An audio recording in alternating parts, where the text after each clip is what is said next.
Hmm.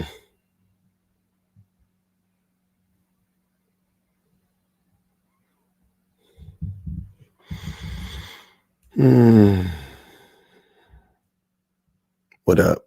I always got to do a little work when I thought I did all the work.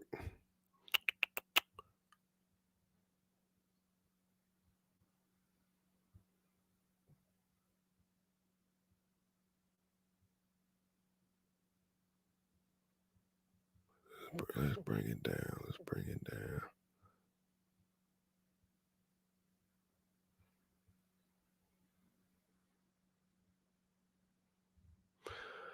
Whatever.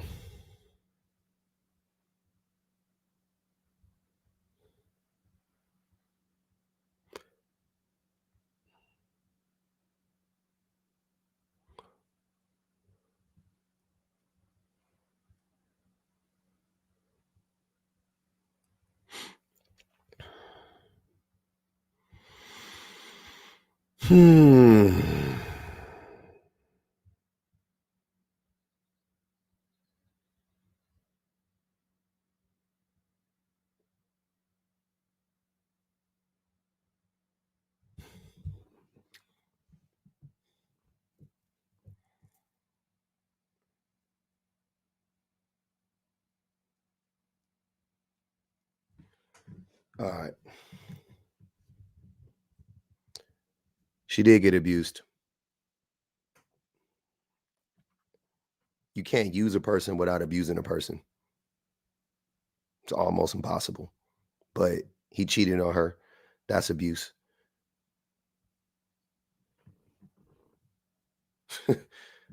Y'all tripping.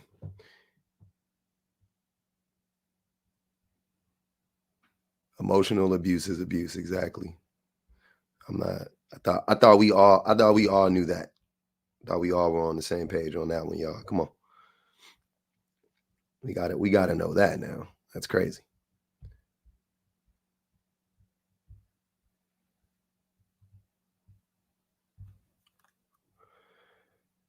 Crazy.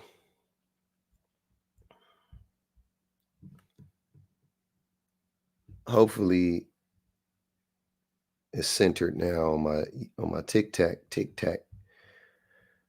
tack page. God damn it. God damn it. It's not.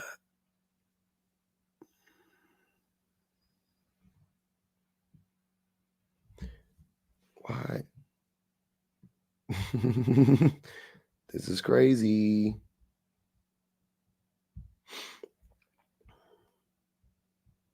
It's already public.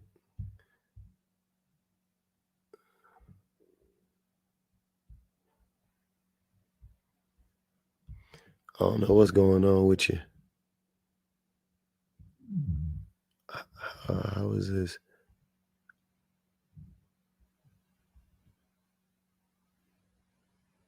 Huh. Well, maybe it'll happen at some point in time. What up, y'all?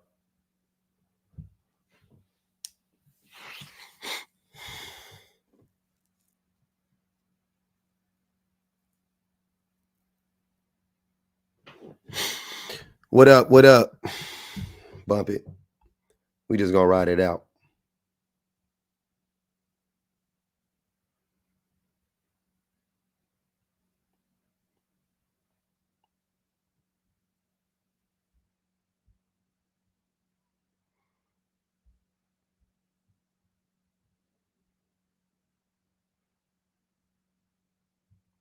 People treat you how you treat them. What? What?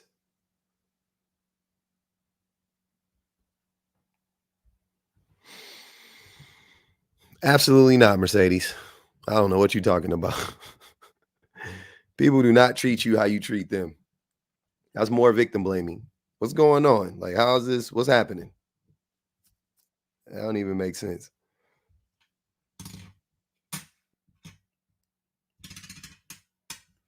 People treat you how they want to treat you.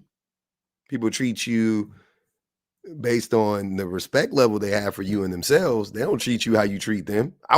Wouldn't life be grand if you treated if people just treated you the way you treated them? That'd be crazy, right?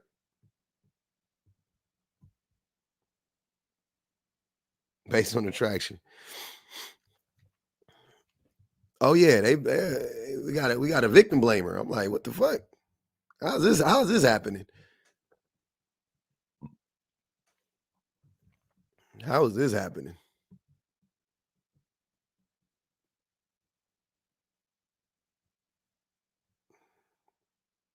Oh, now she got a message for the ladies. How you let them. Don't put up with mistreatment, ladies. Yeah, it's just super easy. She's still victim blaming. They treat you how you let them. They don't treat you how they want to treat you. It's how you let them treat you. It's still victim blaming. I'm not understanding. I'm really not getting that.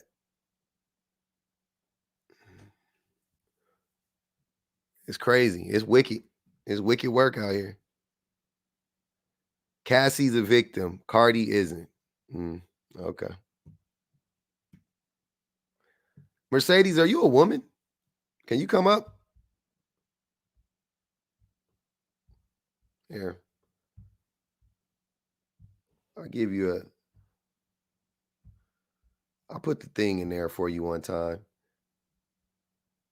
Oh, look, I want to hear this. I want to hear this. What up, Mia? Hit the link one time, Cassie. I want to see something. I don't know. Oh, Blackpink too. Look, we got another one. What you mean, Jay Lovely? What they doing over there? They back on that bullshit?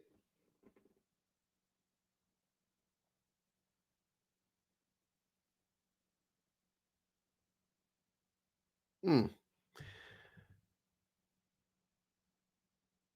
All right.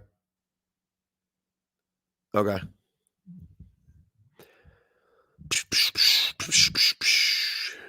Forgot to do that yesterday. One of my peeps reminded me. Appreciate them over there. Da, da, da, da. Na, na, na, na. And then we got to do our that thing right there. We doing that. We doing that to that. And then let's do that to that. And let's put that thing there. And let's put that thing there. And then let's save it. And then let's go back to my ticky tack.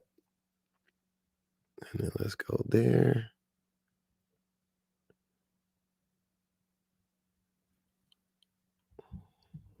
All right, there we go.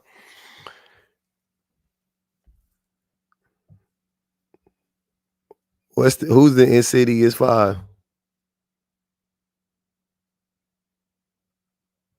I don't know who they are.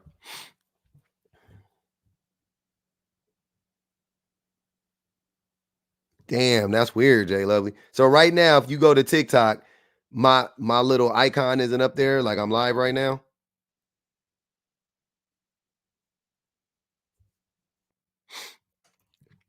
That's crazy. Interesting. All right. Well, we'll get through it.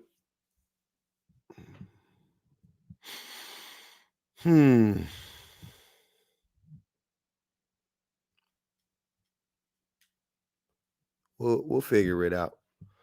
Yeah, it was. It was fun.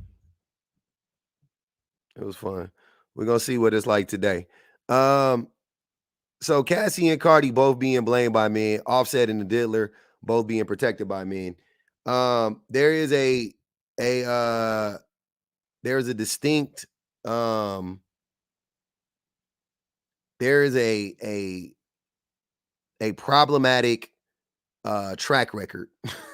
There's a problematic trend. Sorry, not track record. There is a very problematic trend of men blaming women who are victims of abuse and men protecting the abusers and excusing the abuse of the men.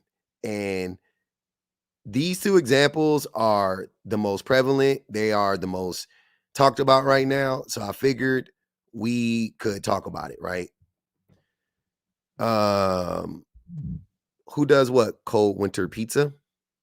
Who blames women? Men. Oh yeah, men. Who protects these dudes? Men. Same people. Same people. Ain't that something?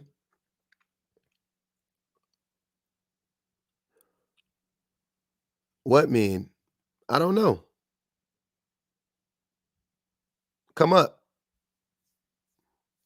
if you would like to have the conversation. I'm not about to respond to you back and forth in the chat all day. Are you can you come up, Mr. Cold Pizza? Cold Winter Pizza?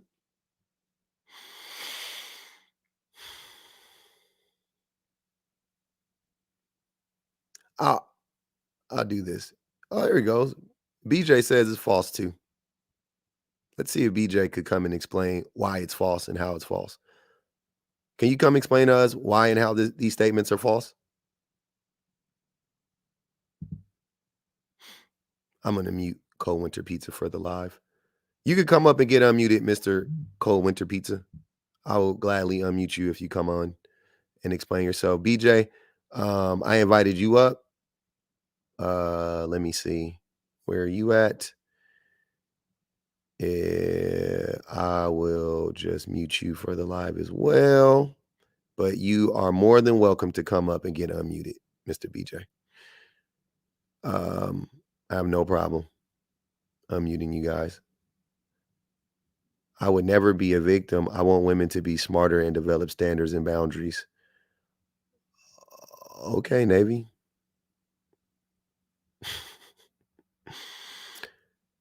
Craziest thing is believing you can never be a victim. I think that's scary in and of itself. I mean, yeah, I think that's scary in and of itself, and it's still victim blaming. You're saying it as if these other women want to be victims or they're willing to be victims. And the reason why they ended up being victimized is because of that, not because of the men that victimized them. It's the weird takes. These are very weird takes you guys are having on this right here. Very strange. Very strange. That's interesting to me. What victims? But you are blaming you're blaming here. We'll have the discussion right now. I'm not gonna keep going back and forth with y'all in the comments.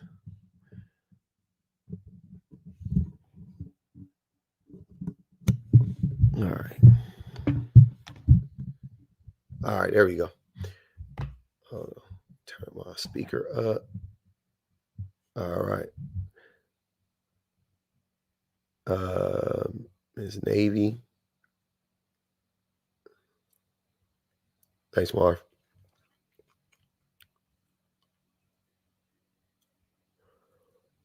Yeah.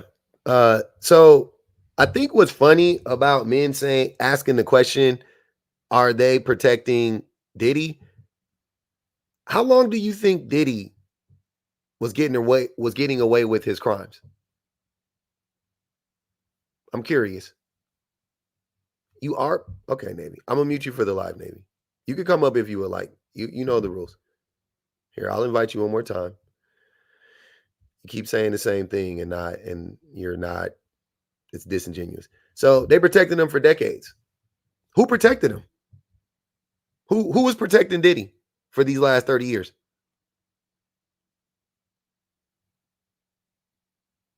Yeah, other men.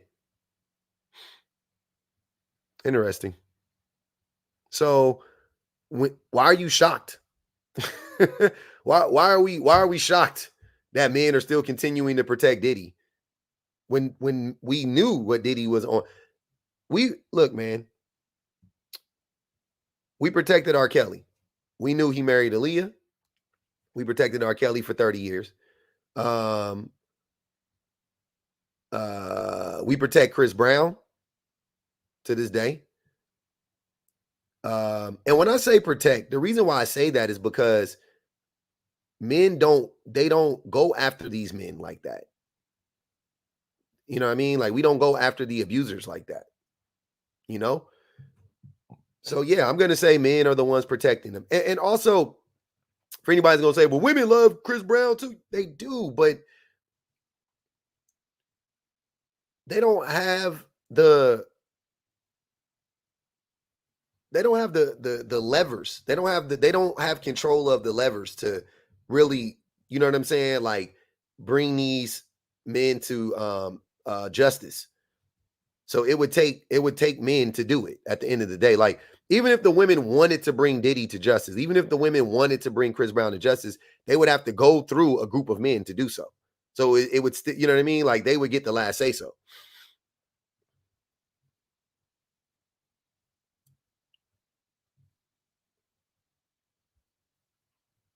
Exactly, Sean. Exactly what Sean said. Exactly what Sean said. We just like cops. We don't call out the bad men when they are doing harmful things, which makes you complacent. I mean, which makes you complicit. You know?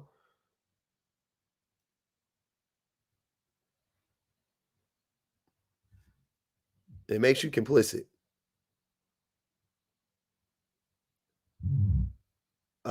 What? Excuse me? Deconstruction?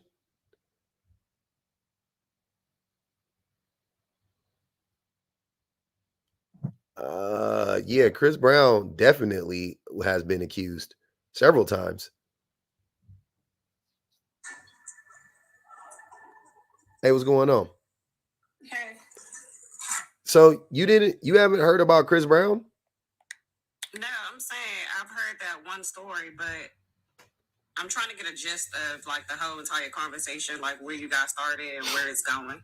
I mean, you brought up his name, and I was just saying, like, I haven't seen him as a repeat woman beater.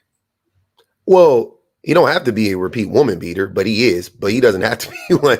He got accused of rape several times.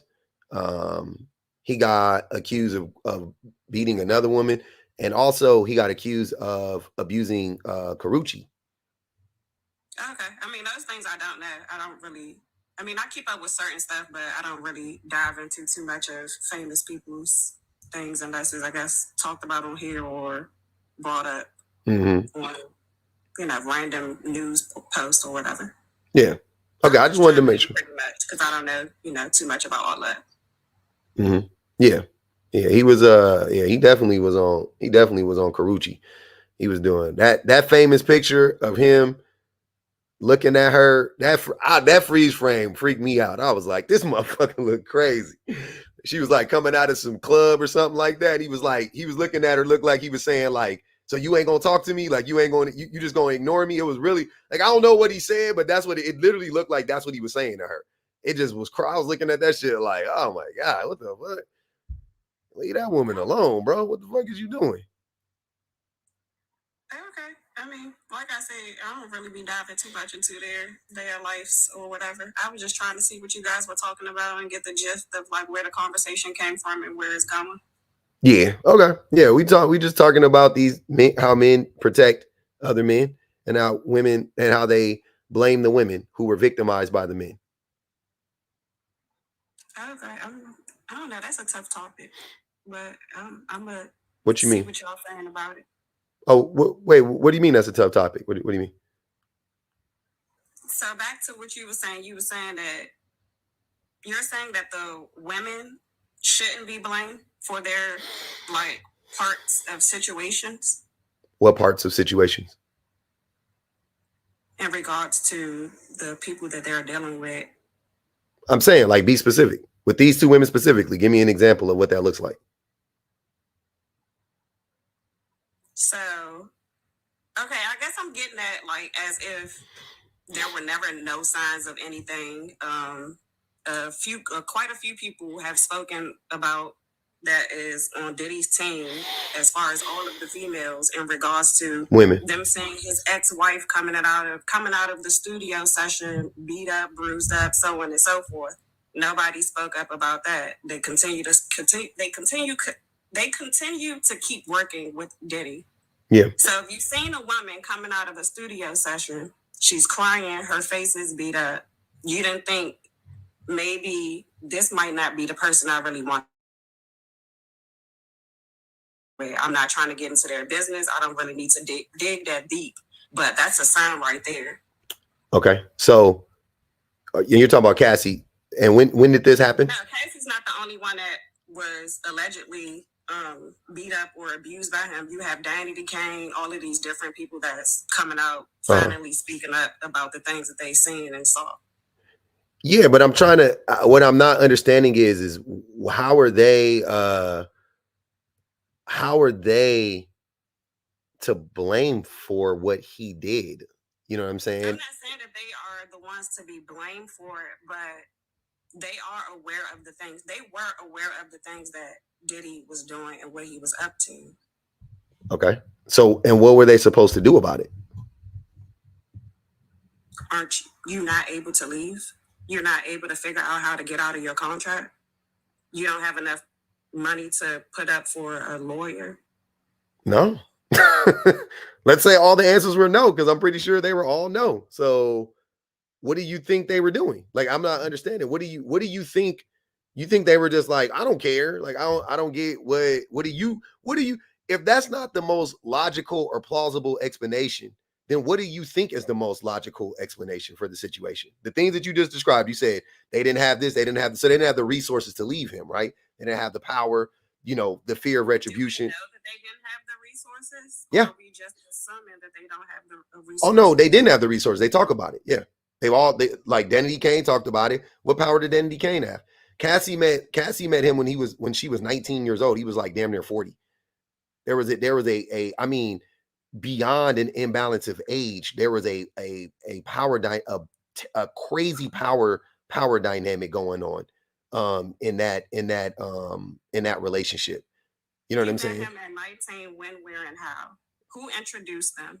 How did a 40-year-old man? Well, he's a record exec, though. He's a record exec. He's not just any 40-year-old man. He's a record exec.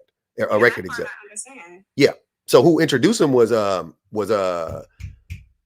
guy who used to write for I'm going to have to say Ryan Leslie. Ryan Leslie was working with her. He found her, and then he brought her to Diddy. I don't know. It's a lot of background story to really dive into, like their initial story and so on and so forth, just as well as the men as well. I don't know. I don't really like trying to. No, it's not though. Like, it's not that, like, I don't understand. Like, it's really not what you're describing. She. I don't really need to do no research. I'm just basically having a conversation. I mean, because it's up here, and the conversation you guys were having yesterday was interesting. I seen it today that it's up here, so I'm just diving into it. Yeah, I don't know. I didn't say. What do you mean? I didn't say that. Where you getting? I mean, you just have interesting people in your. Oh, in the comments, yeah. Don't read the comments. I'm talking to you. I'm not reading the comments. I'm just saying that they're interesting. So, but I think the I don't know what you're trying to get. I think the disconnect is that you're saying you're blaming the victims, right? And I'll give you the grace and say that you're not intentionally trying to blame them, but you are blaming them though, because how else do you interpret that? I'm not reading that. Come on. Haley said this woman's a dummy. Thank you. Yeah, so I just think I think that it's crazy. Like, and I hate to do it this way, but it's kind of similar though. It's like you understand the power dynamic. You understand the power dynamics between like an employee and an employer, right? Yeah. So you understand the concept of quid pro quo. Yeah. Okay. So think like Monica Lewinsky, right? Mm-hmm. Do you blame Monica Lewinsky for what happened, or do you blame Bill Clinton? Or do See, you that's blame the them thing. both? I'm sorry, or do you blame them When both? it comes to like these stories, it's like I only know like clips of certain pieces because I'm only on TikTok, so it's like I'm not diving into it. So it's like a clip here, a clip there. So your opinion is your opinion. Well, that's what I'm saying. I mean, you don't have to be dismissive of it. It's okay if you really want. I'm not being dismissive of it. Just like the whole Monica Lewinsky thing. Mhm. I don't really know much about that story. It's just okay. So basically, Monica Lewinsky was an intern at the White House, and the president of the United States coerced her to give him fellatio in the Oval Office. Okay, so that's what I'm saying. Every time you hear a story about something, it gets, I guess, misconstrued in so many different ways because you have so many different people talking about it and depicting it how they want to depict it. So I guess that's pretty much where I'm at with like the whole conversation about certain things. Yeah, but I think I'm just trying to understand. Do you just generally not understand how people can't leave abusive relationships if they're in a relationship with a person that has like a lot of money or power or influence or all of those things? Like you don't get that? Or I mean, and that's just like Diddy. Did you see the video when Diddy was like dragging Cassie out the hotel room and like beating her up and down the hallway and that type of stuff? Yeah, I seen that video. Okay. So if you saw that video and you saw that nothing happened to him because of that video, what do you think she was going through during that time? Like she knew that the people at the hotel saw that video. She knew that she knew that the police saw that video. She knew that. She also knew that nobody did anything about it. You don't think that creates a situation for a person where they think I can't go anywhere because there's nothing I can do because nobody's gonna protect me. There's nobody here to protect me. And he's saying that if I leave him, that he's gonna do X, Y, and Z to me. For sure. I mean, you hear stories about that all the time. Physical abuse, verbally, nonverbal abuse, and stuff like that. That I guess to the point where it turns somebody all the way completely down to where they loses hope of anybody being able to save them or help them. Yeah, and then you add to that a billionaire, or you add to that, you know what I'm saying? Like you add these like crazy power dynamics, or being a president of the United States, or whatever the case may be. Right. So back to your original point was we need to be holding the men and the women accountable. I'm still trying to understand what should we be holding the women accountable for in these cases. Now, I'm not saying hold them accountable. At the end of the day, my initial response was about Chris Brown. I was just trying to understand like what the conversation was about in totality. Okay. So you know about Chris Brown and Rihanna. Do you blame Rihanna for what happened? I don't blame her, but at the same time, there's three sides to a story. Mm-hmm. So, like I said, being on only one social media platform, and before when I was on Instagram, you only see clips and variations of different posts. So, but Chris Brown told his story though. You have some people that saying that she initiated the fight and he defended himself. Then she did initiate the fight. I do believe she initiated the fight. I could believe that. But does that? But okay. So I'm not saying that warrants him to, abuse her.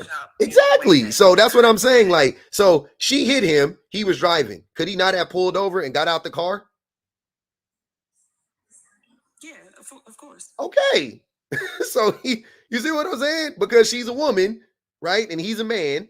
And there is a physical power dynamic there, that there's an imbalance of power there. Couldn't he have just easily just walked away and just been like, man, you crazy? Called the police. Hey, she hit me, man. I done parked the car over here off of Melrose. You can come pick her up and pick him and her up. Pick the car and like there you go. But he whooped her ass. Like that's wild. Like I get okay. Like my son hits me all the time. Right?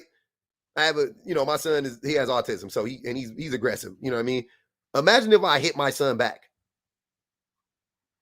He started it. Like, even if he was 20 and I'm fucking 50 and he hits me, is that okay? I don't think he's hitting you in the intention of harming you. He is. He don't understand, but he is. I mean, saying it's definitely malicious. It's definitely like he's upset. He ain't hitting me out and laughing like he's mad. He's hitting me. Okay, but like imagine if I like hit my son. Like that'd be fucking crazy. If I abuse my son, that's wild. He's a fucking child. Like, why would I do that? Like, I can leave. I could get, hey, bro, back up. Get the hell out of here. Go in that room. I literally will run away from him. Like, get out of here, man. I'm not about to beat up my son. Like, that's crazy. And my wife hits me. I don't have to do anything. You hit me. Oh, I'm out of here. Put on my shoes. I'm out. You hit me in the car. I'm pulling over. Here you go. Drive home. I'll take an Uber. You fucking tripping. Like, what? I'm not understanding. And see what I'm saying? If that happened and Chris walked away, then 100% hold Rihanna accountable. 100%. It's all on her. I will, yep, I'll be right here with you. Like, yep, she fucked up. That was crazy. Why are you putting your hands on Chris? Yada, yada, yada. But that didn't happen, did he? Did it? He beat the brakes off of her. So now it was way deeper than, oh, I was defending myself. Did you even try to get out the car? He never said I tried to get out the car. He never said that. I listened to him tell the story. This ain't some shit I read on what it is. Literally, it's him telling the story. He's telling the story. You said there's 3 sides to a story. Let's just say I'm taking his side only. Even the side he told me, I was like, ooh, what the fuck? Why you just didn't leave? Even based on what he said, I was like, Chris, you fucked up.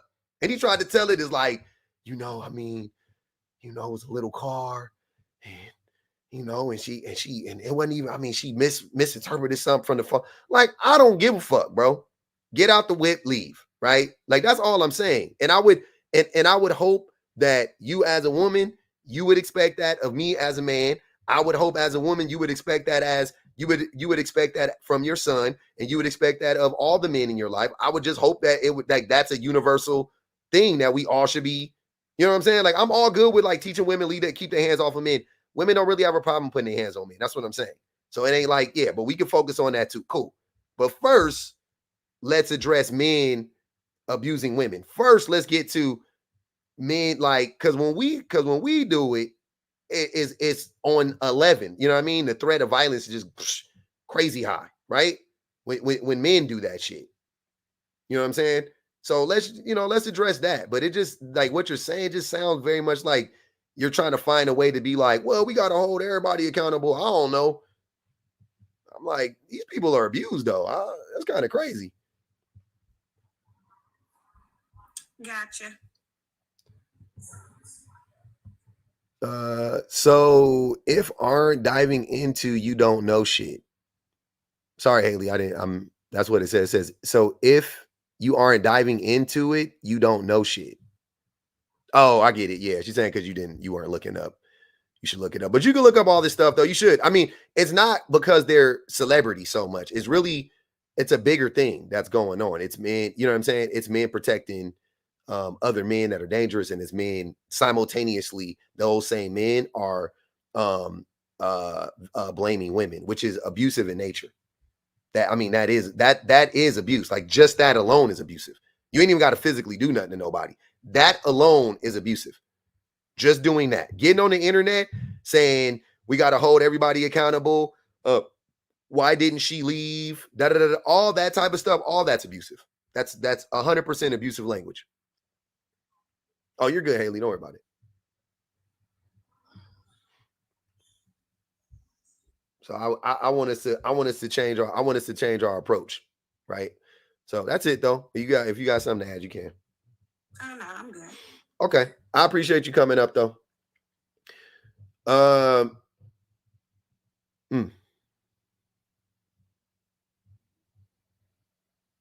Princella was right. I don't get that.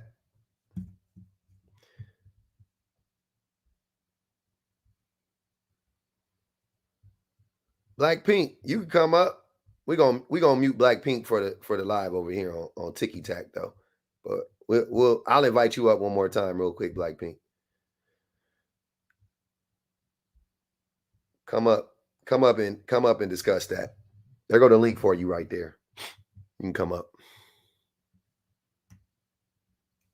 Uh-oh. King Low, you got to get muted here. I'll invite you up too one more time, and then we'll go on and mute you. We'll do that.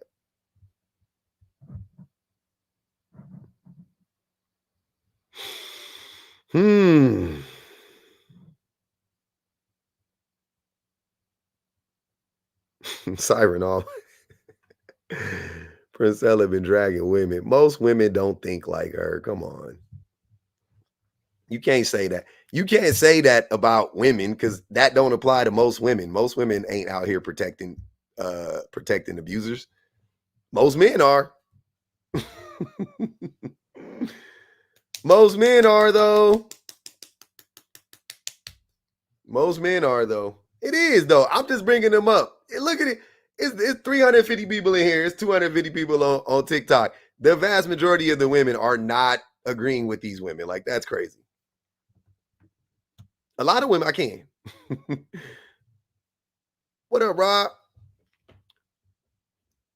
That's wicked work, though, man. That's wicked work. We gotta stop that. That don't even make sense.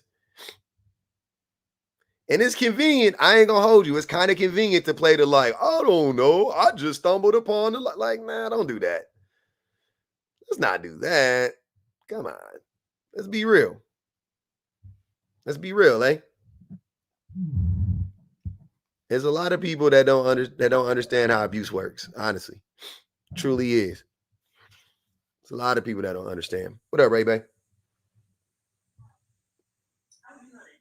What up, Ray Bay? Oh no, I'm moving around. Then I farted. No. Yeah, I had to make sure that my mic was on. But yeah, no, that last conversation was wild. That was wild to get up here and be like, oh, I just want to know what the conversation is, and then proceed to be like, I'm gonna victim blame the women, even though I didn't do not a singular ounce of research on shit I'm talking about. You believe that? No, like the whole conversation surrounding that you just had, and this conversation surrounding Cardi B and Diddy, like people, the fact that men are going so hard to defend both of these men while blaming the women and calling them everything under the sun is really just because of the fact that these men that are defending men like P. Diddy and Offset see themselves in those men. They want to defend those men because they feel like they are under attack for the same actions. They want to justify what they do on a normal average level.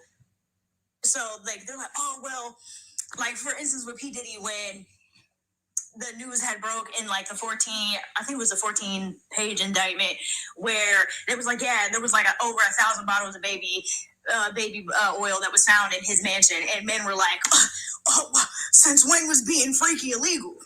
This had nothing to do with being like, that had nothing to do with, he's not being arrested because he's a sexual deviant in the eyes of society. He's being arrested for being a serial rapist and human trafficker of prolific proportions. Mm-hmm. Like, this wasn't just he had some baby oil and he was having consensual sexual interactions with people that were going in and out of his mansion.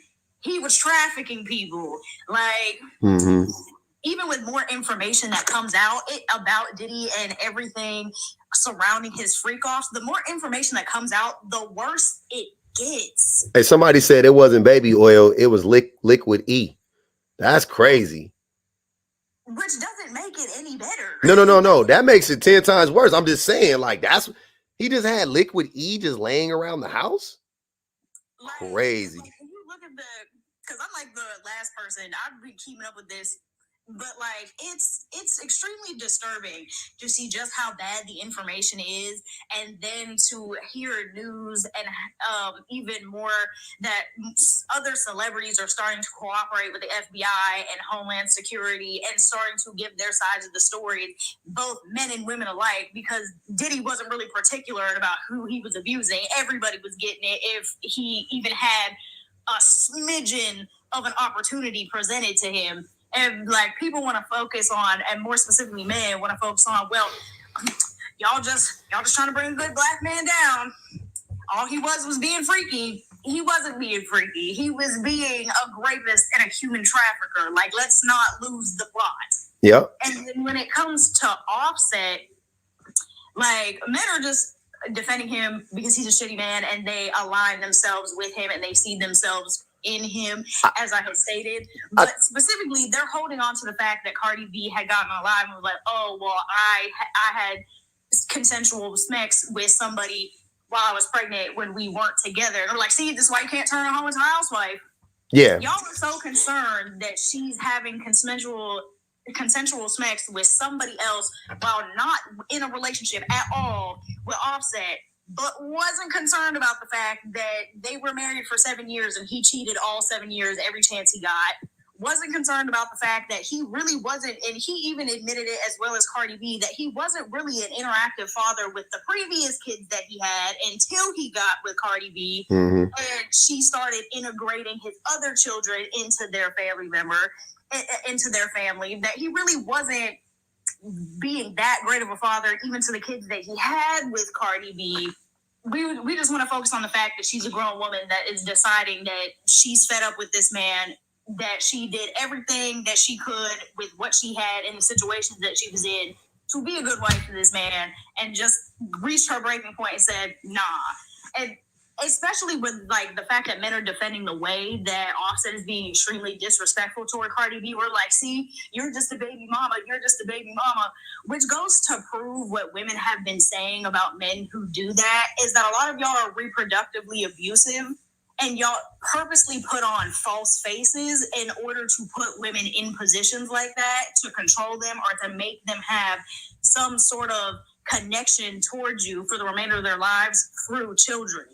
And then on top of that, if he genuinely didn't want her, and all these men are saying, oh, well, she wasn't good enough anyway, blah, blah, blah, blah, he had every opportunity to leave. He didn't file for divorce first. She did. And even before they had even gotten married, everybody remembers that instance where she did break up with him, and he interrupted a concert she was having with about 100 plus roses in the background spelling out, please take me back. So he clearly wanted her to a certain extent. And he said, he never admitted to doing anything, you know what I'm saying, as far as I know. But she has admitted to she admitted to whatever she did, whatever transgression she did against him. So it's interesting. This is an interesting story to me. I just feel like it's insane to blame the women, and especially Cassie, when that other lady was up here before, and they're like, oh, well, there's always 3 sides to the story. Not really. Not really, man. Not really, because you will see instances in cases like this where, using Diddy's case, when Cassie came out, she told the truth about what happened to her, and she was still called everything under the sun but a child of God, and still blamed for what happened. And people were like, oh, well, you just wanted a settlement. You just wanted to bring a good black man down. You just wanted to ruin Diddy's life, just for Diddy to go ahead and close out that settlement in a matter of 24 hours. And then even more people come forward right after that and be like, no, Cassie's not lying. He has a history of doing this. He's done it to men, women, even children. Yeah, his little adopted daughter or whatever. Oh, and Justin Bieber. Yeah, Usher. I forgot. Yeah. So I think like the reason as to why people are so quick to be like, why people in this instance were so quick to like not believe Cassie, because at first, like, people don't take, society as a whole, but especially men, do not take other forms outside of physical abuse seriously or see it as legitimate and valid.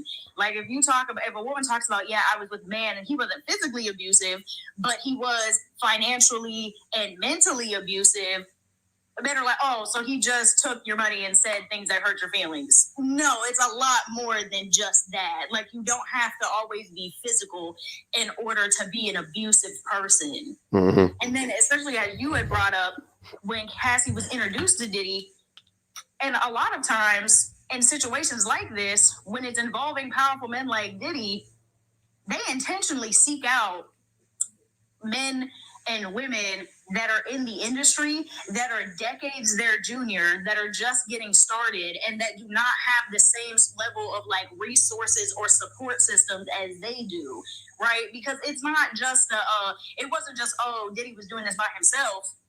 He was paying people off. He was using people that he had on payroll to go threaten and intimidate other people into silence. He was using people that he had on his payroll to help him seek out victims and keep what he was doing quiet. He was using blackmail to force other celebrities and other people in his vicinity to do what he wanted, when he wanted, how he wanted it.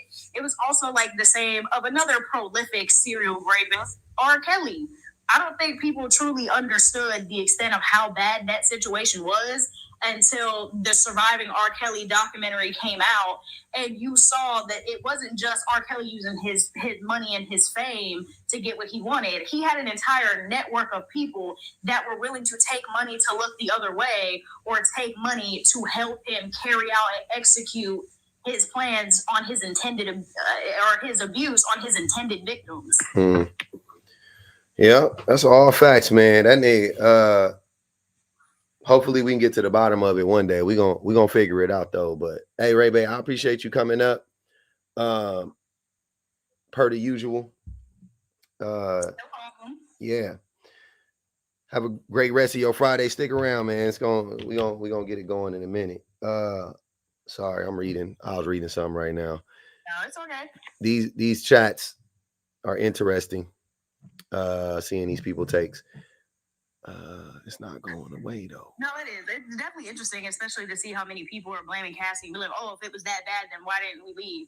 Did everybody miss the part that when she did leave and got into a relationship with Kid Cudi, that they tried to keep it on the low? Diddy still found out about it and proceeded to try to blow up that man's car? Mm-hmm. Did we miss the fact that Cassie, as well as a bunch of other celebrities and her friends who tried to help her escape multiple times, spoke up about the fact that Diddy would pay people to go find her and drag her back and then proceed to threaten the people that helped her so they wouldn't help her again? Mm-hmm.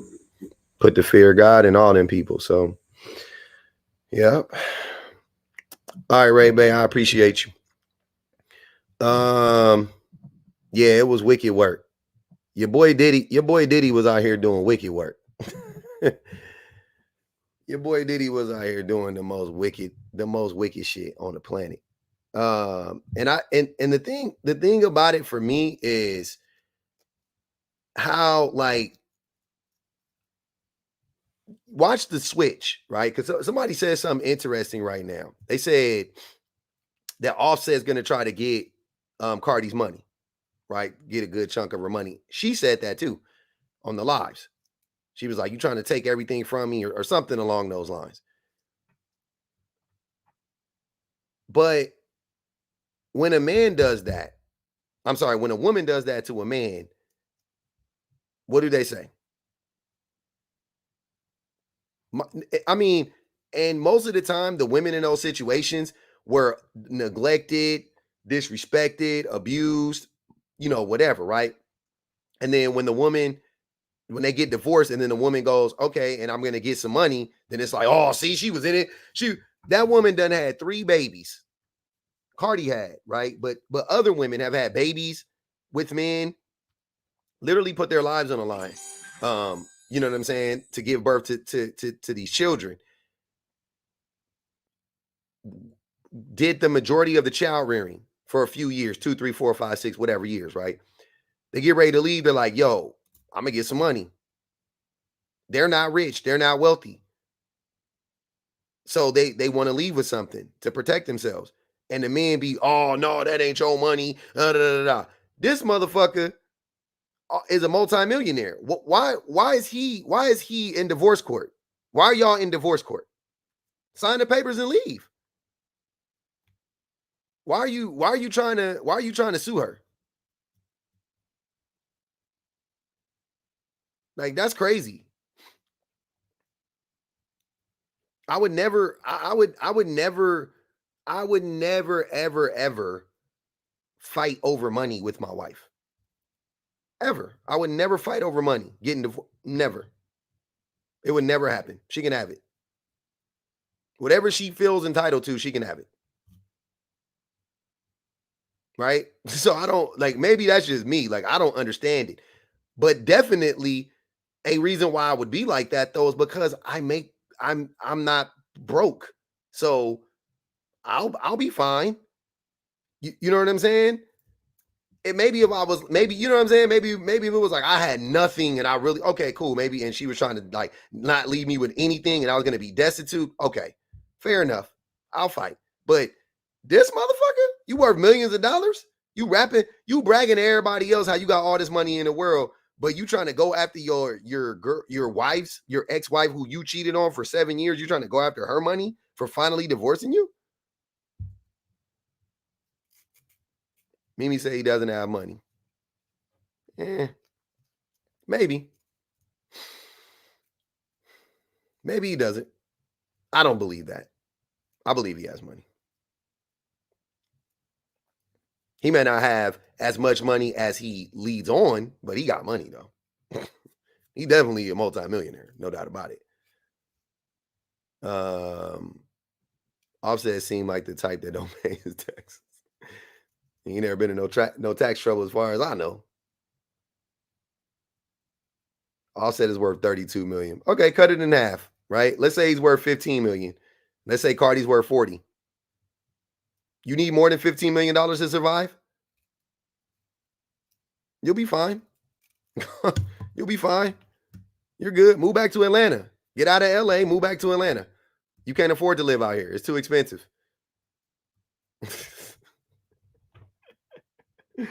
It's too expensive, man. Get you a big house in Bankhead or some shit. I don't even take you.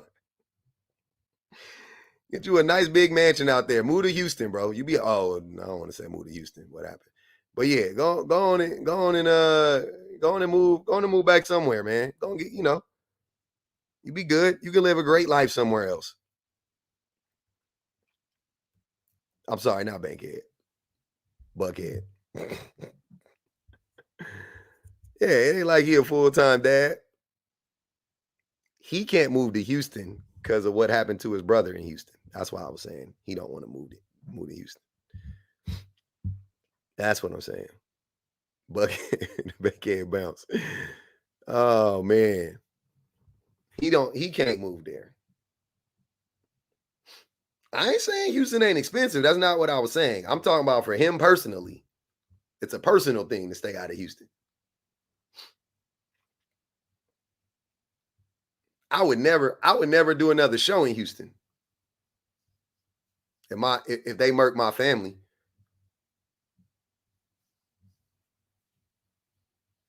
Never. Yeah, I'm sorry. I'm not that Atlanta savvy. I ain't gonna lie, but I meant Buckhead. I thought Buckhead was the nicer neighborhood, but I said Bankhead. Bankhead is always on the forefront of my mind when I talk about Atlanta. I could be wrong about both of them. I like both them names though. They both some country ass names. Oh, is ghetto? Okay. I'll take y'all word for it. Y'all name the nice neighborhood so we can get it right for the live.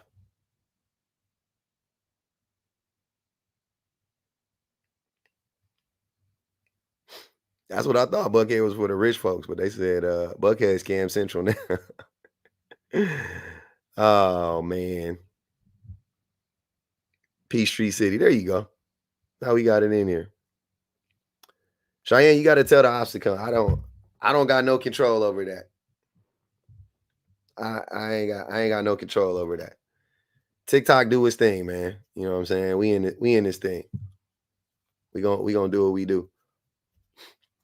Yeah, they talking bad about Bankhead, Jess. They say Bankhead ghetto. Oh man.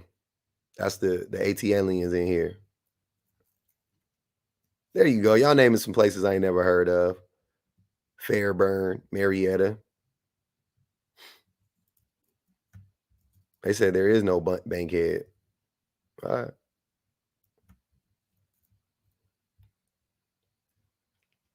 How am I emotionally intelligent? I don't know. Am I?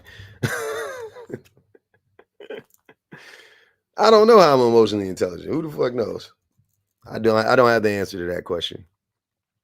I could tell you how I work on myself, but I don't know. Listening is a big part of it. Having respect for myself, having respect for, people in general. You know what I'm saying? All that stuff. That's usually what it is. I think I just have like like a level of respect for humanity that, that kind of grounds me, you know. I could still, like I'm not perfect, but I'm still trying to, you know what I mean? Like I still want to make sure everybody else is like good and doing their own, everybody's happy and healthy and yeah. Yeah, humility, all that stuff. All that stuff helps. When did it sink in?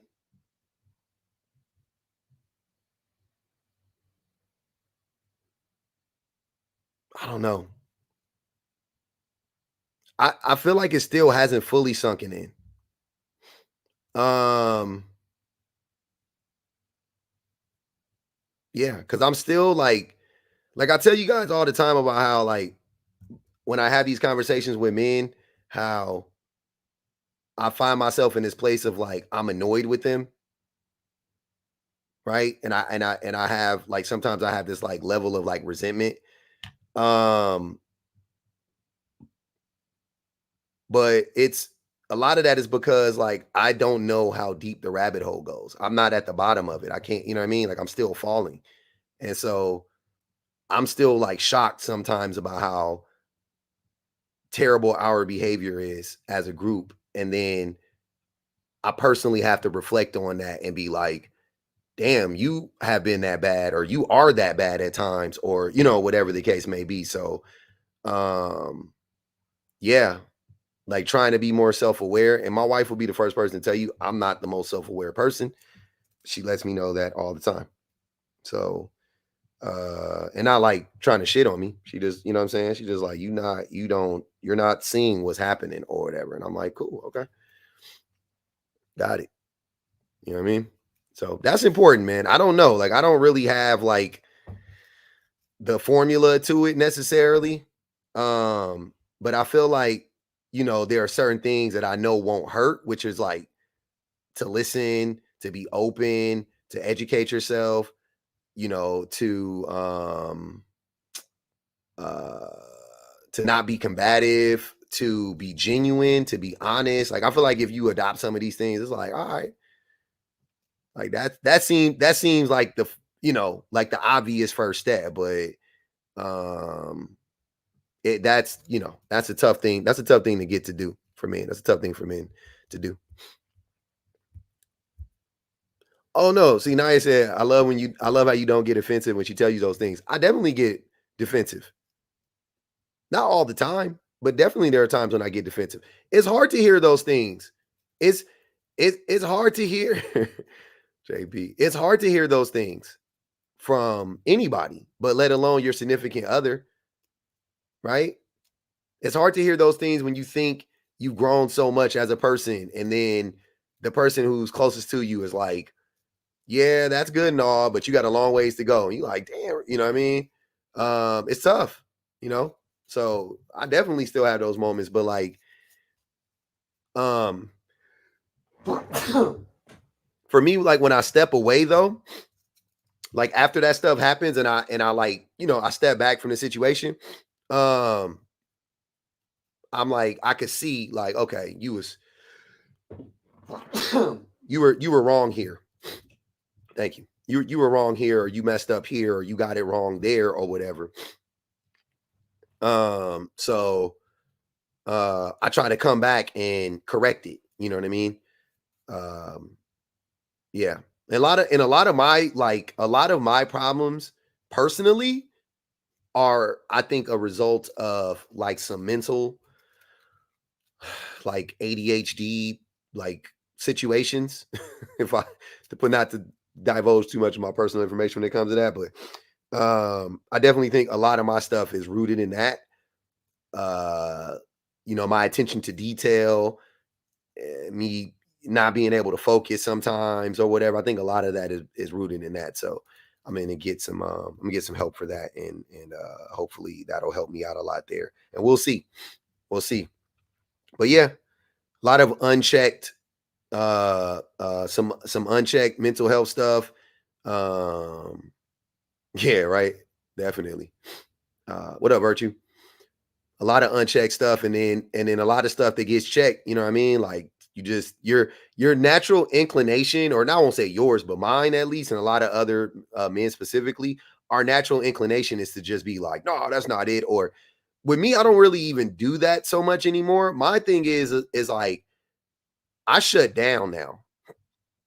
That's my thing. Like I'm not really about being like over the top combative or anything like that. I just become like dismissive. You know, I'm like, yeah, I don't agree. That's my favorite thing is like, yeah, I don't agree with that, but you know, I'm just saying I don't agree, you know, whatever. That's usually how it goes for me. It's not, I'm not so much on that, like, you're wrong, and I've never done that, or like, when have I ever done that? Like, that's like the old me. Like, that's how I would react, like how these dudes react. But now I'm more like, if I don't agree, so most of the stuff I'm like, no, that's true, or whatever. But sometimes I'm like, nah, I don't see it that way. You know, I don't agree with that. And here's why I don't agree with it, or whatever, you know. So yeah, we're both growing. She's learning too. She's learning to adjust too. So we both need a little bit of time because it's tough, man. It's tough. You know what I'm saying? When you got a person that was and is very deficient in certain areas. So, you know, it's like that. That's why like I don't it annoys me to no end how when I'm talking to men about this stuff, they like to try to gaslight me as if I don't understand. I'm like, what? Like, I completely understand what you guys are talking about. And I understand exactly why you are saying the thing you're saying. And I know where you got it from. Like, I completely understand. I wholeheartedly understand. There's nothing like you think I don't get it? No, I understand. I get it, man. I get it.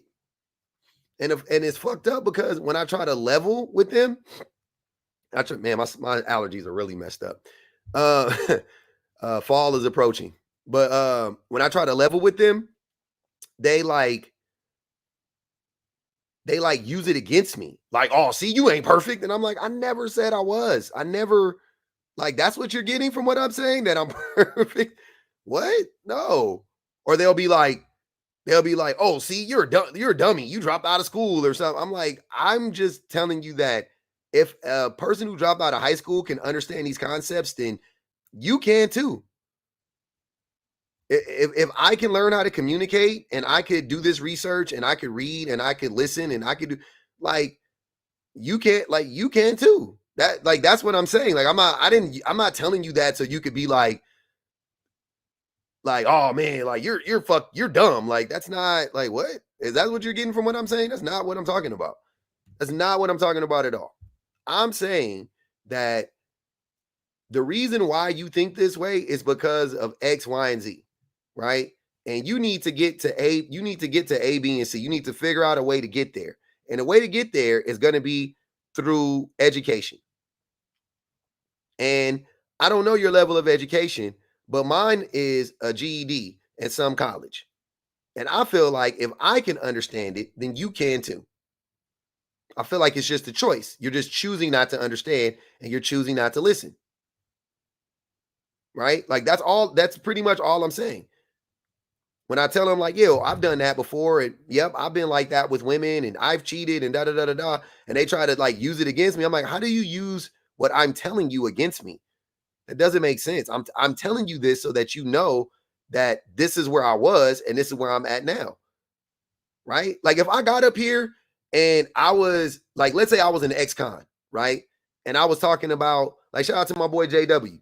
If I was talking about like how I used to be on drugs and how I was in prison for 10 years or 15 years or whatever.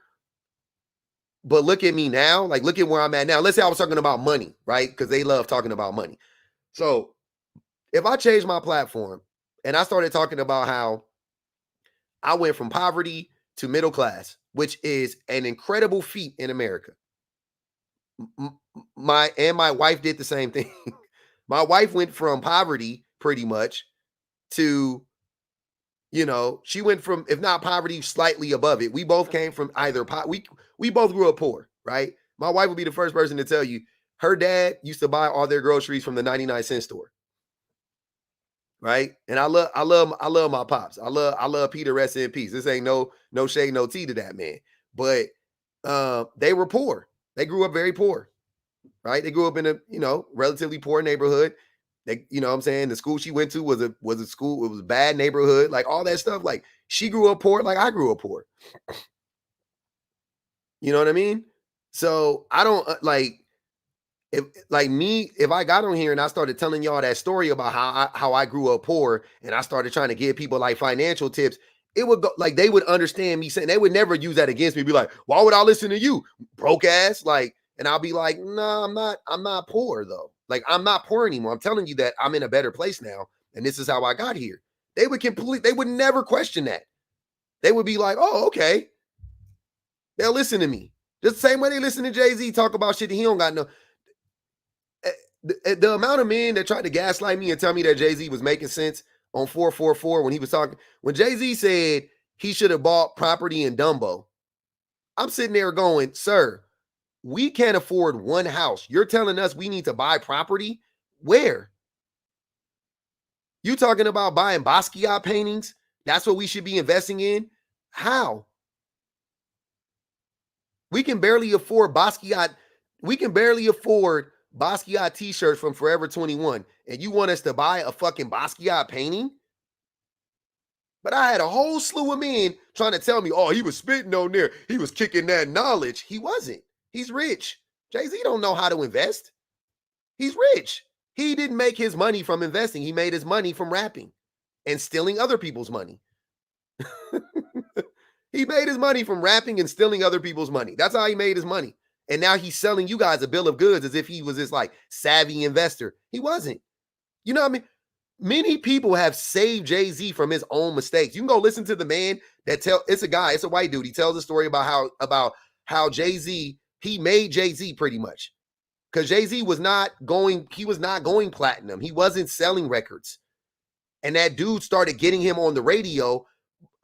He was using creative ways to get Jay-Z on the radio.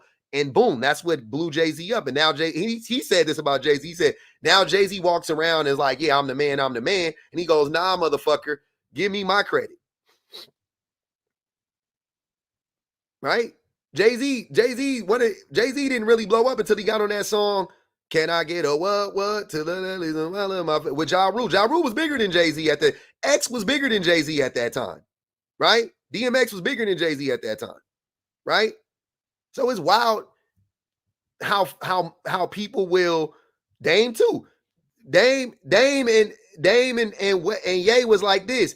Jay didn't want Ye to get on. Think about what I'm saying. Jay almost let Ye walk. Jay is not this savvy like mogul or whatever. The people around him stopped him from failing a lot of times. A lot of people stopped him from failing. A lot of people kept on with Jay and like, nah, bro, Ye is that nigga. Dame was like, Ye is that nigga. Like eventually, right? Even Dame was gonna let Ye, like both of them was gonna let Ye, but Dame realized it before Jay. They'd be, like y'all crazy. He didn't fumble Ye. He almost fumbled Ye though. He almost did, but other people around him saved him. And now he gets to act like he like made all of these savvy business moves. He's kind of like Trump talked about a long time ago when he was going bankrupt, making all those crazy, stupid ass business investments, like the in Atlantic City, those fucked up hotels and stuff. Those casinos ended up going bankrupt. He said he was too big to fail. Right? It's kind of like Jay-Z. Jay-Z got to a place where he was too big to fail.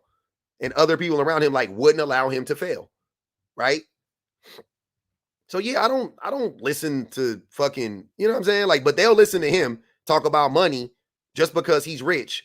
But he don't actually have a plan for you to get money as a poor person. Because what is he going to tell you? Follow his plan exactly. Sell drugs, be the best rapper alive for 10 years. Like, you know what I'm saying? Like, that's your plan too. Like, that's what you gonna like. No, you can't do that. What is his plan? His plan now is buy property in a place and wait for it to go up and sit on it. Buy buy luxury goods and sit on them until it goes up. Buy artwork and sit on it until it goes up. Like, what? That doesn't work. But me coming from poverty, me coming from, coming from an abandoned home, right? An abandoned father, to being, for all intents and purposes, I have a fucking, what's it called? I have a nuclear family. The thing they love, the dick ride, and nuclear family. I have the nuclear family. I don't brag about it because it ain't nothing to brag about. I have a nuclear family and I never brag about it. Because why? Why would you brag about having a family? That's crazy. That's low-hanging fruit. That's the bar is in hell for me to brag about being in a nuclear family. That's crazy, right? But the thing that they hope to have the most, like the thing that they're like, oh man, I gotta get a nuclear family. Oh man, we got it, the nuclear family. See, two parent household with the kid. I got that. Oh, see, you gotta get married. I am married. Oh, you gotta provide. I do provide. But so you don't want to listen to me? Okay. Okay. So it's not about the credentials, right? It's not about it's not about the credentials for y'all. Y'all don't care about the credentials because my credentials speak for themselves based on y'all criteria. I'm saying, not my criteria, based on their criteria. My credentials speak for themselves. Do they not? The funniest thing is hearing the same men who shame women for having degrees try to shame me for being a high school dropout. Like, what? The same men who shame women for having degrees are the very same men who shame women for being high school. The very same men who shame women for having degrees are the very same men who shame me for being a high school dropout. How does that work? When did that happen? It's not adding up. I'm not tracking. I'm not following. I don't get it. So it's clear that y'all don't really care about the messenger. You just are mad at the message. The same group of men that love passport bros are the same group of men that's like, oh, but his wife ain't black. I thought being married was the most important thing to y'all. Oh, my mistake. My mistake. Mm-hmm. And I didn't make my wife wait 20 fucking years till I married her. She didn't wait until I had fucking ED and I was done cheating. And then I was like, finally time for me to go on and settle down my old lady. I was in my fucking 20s. We were in our 20s when we got married. Like, we were 3 kids later. Yeah, like, no, I didn't wait until I didn't wait until it was like nowhere for me to go and nowhere for her to go. And I was like, all right, okay. I'm all fat and flabby now. Okay. Like, Jesus Christ. Just be consistent. That's all I want. Elisa said, it's easier to blame the victim than to come to the realization that you live amongst horrible people. It's a form of denial. Blame or seek mental health. Oh, blame or seek mental health. Yeah, that's true. Damn. Brianna Sharper said, man, please read the summons of complaint. I'm sorry, I didn't get to these when she was up here. You had Diddy's Pew victim on the live. Yep. She's still scared. She is. But but PR, she talking her shit though. She's scared, but she talking her shit though. Mm-hmm. What up, Black Kitty? Appreciate you.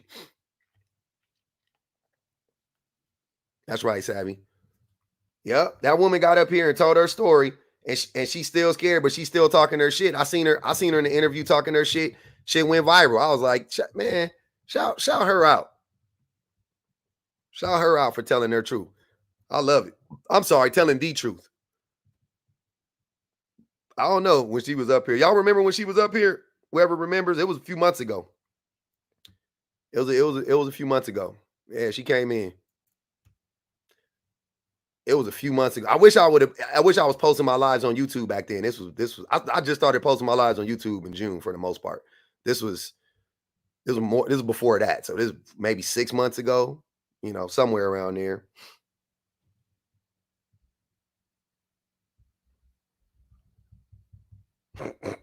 Tonight just said they want me to have the might as well marriage.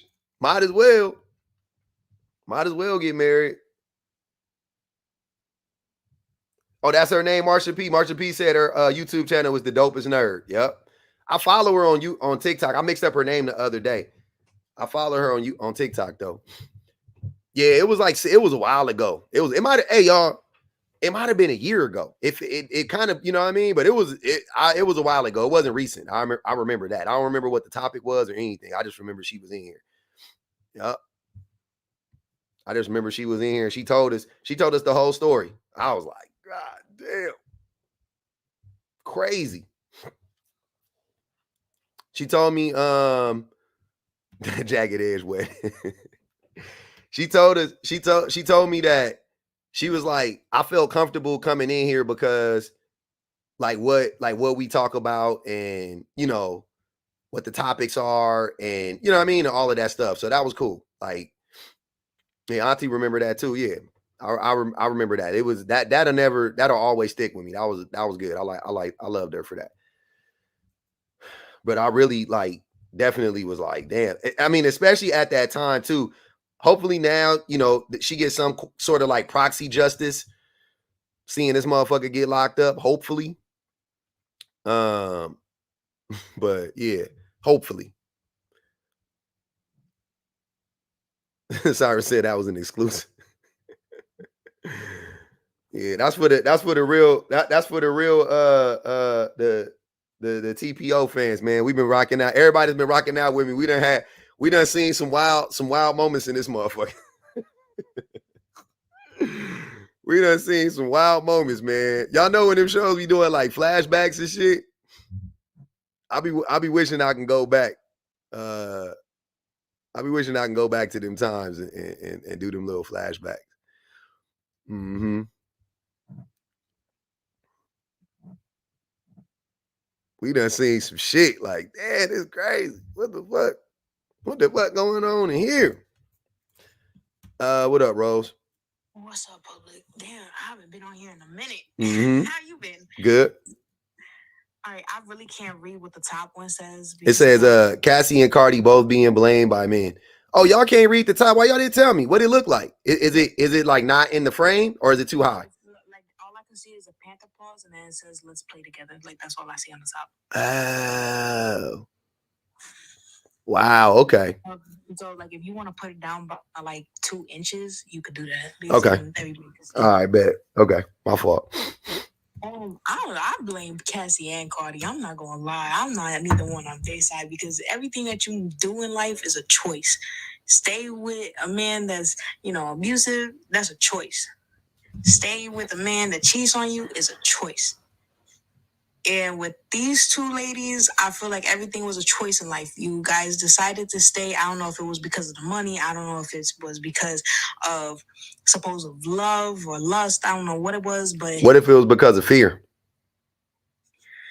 That could be one too, but again, it's a choice. At the end of the day, everything that you make in life is a choice. Like I feared my baby father, and I left it mad quick alone. It's just how it matters on how much of a strong mindset you got to be able to be like, you know what? Even though this man can be stronger, I could be stronger mentally by leaving a situation and staying in one and putting myself at risk. You feel me? But that's just my take on it. So Cassie and Cardi are in different situations. Don't get me wrong. They are. Mm-hmm.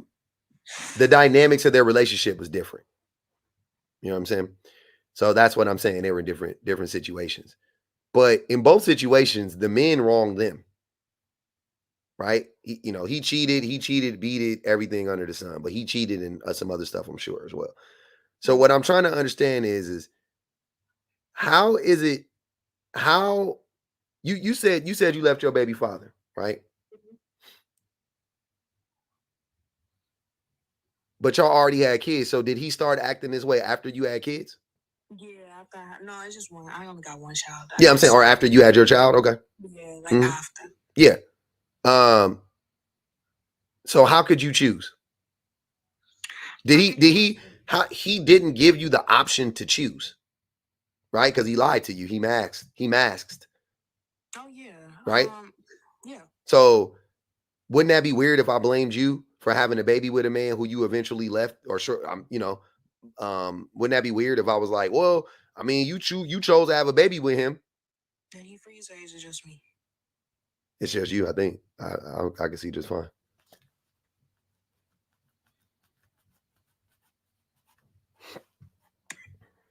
Hold on. Can you hear me? Yeah, I hear you. Sorry, it was my bootleg Wi-Fi. Yeah. No, I'm saying, so if I blamed you for allowing yourself to get impregnated by a man who you said you were afraid of, so I'm guessing he was abusive. So you allowed yourself to get impregnated and have a child with an abuser. Wouldn't that be wildly disrespectful? Honestly, no, because I mean I hear from my father, so we take a different look on things. So, I heard it from my dad even when I got pregnant that it was my fault. So your father, that might explain it. So your father is abusive. No, he's very blunt and open, honest. So he already knew who the man was before I even had a kid with him. So I kind of left. So there were red flags there, and you ignored them. Yeah, I did. Okay, let me read something to you real quick. You guys know I got to bring this out. So this is from the Wheel of Violence, the Power and Control, right? That men typically use to manipulate women and abuse women. But I'm going to read this to you. You tell me if this is a form of abuse. This is how, in a way that abuse can manifest itself. So it says minimizing, denying, and blaming, right? Making light of the abuse and not taking her concerns about it seriously. Saying the abuse didn't happen. Shifting responsibility for abusive behavior. Saying she caused it. Shit, that does sound like my dad. And now now it sounds like you. So your dad just gave it to you. Yeah, that definitely sounds like my dad. After me and my baby father kind of split and we made our ties in, my dad kind of he was just you chose him. We told you don't choose him and you chose him. So now you gotta live the life that you chose. Yeah. So you could look up, just Google the Wheel of Abuse. You'll see all of them is 1, 2, 3, 4. So 2, 4, 6, 8, 10. There's 10. There's 10 little, spokes, if you will, on the wheel. You can read him that one and tell him that he sounds like that. Say, yeah, I have learned something today that this is abusive. That what you have been doing to me is abusive, and I bought into it, and now I'm going around abusing other women by blaming them. See, the way that my dad raised me was just don't have a lot of sympathy towards feelings or don't open yourself to availability when it comes to your feelings. So with me, I never really grew up with expressing feelings, being able to I barely tell my parents I love them. Even though they know I love them, I don't say it. It's just always been like that since I was a kid. So I when I left my baby father, it was perfectly fine for me. I wished him well, I wished him the best of luck in life, but I really just didn't care mentally, or heartily about us leaving each other because it was for the right reason why I left. I mean, that's fair, but I'm just saying to me, this is less about your baby father and more about you and your father. You know what I'm saying? Because you're blaming yourself. And because your father blamed you, and now here you are blaming other women who are victims of abuse, and you're saying that it's their fault. So you're just completing the cycle. And I'm saying don't that's not that you're not supposed to do that. I see what you're coming from. You see what I'm saying? Don't do that. And I get all the rest of that stuff. I think that's a separate thing for you to discuss or you to unpack on your own. But I'm just talking about that language is it leads to violence. There is a direct connection between what you're saying and then the violence that is visited upon women. So we got to be careful with, blaming victims. We got to it just, you know what I mean? It's just real. It's already unsafe for women and children and, you know what I mean, other people who may not be able to defend themselves. So when we are those people, like as a Black person, talking negatively about Black people as a group leads to real world violence against Black people. You see what I'm saying? That's why people from Tunisia are very dangerous, right? Very dangerous to Black people. Same way women who repeat abusive rhetoric that they have been manipulated into believing by men. You can't do. You gotta let that shit go. You are a threat to women now. You know what I'm saying? Like, don't, you know what I mean? Like, and you're a woman, so ultimately you're a threat to yourself. Yeah, right? I understand where you're coming from. Yeah. I'm gonna keep the same composure when it comes to Cardi though. What's her name? Sierra.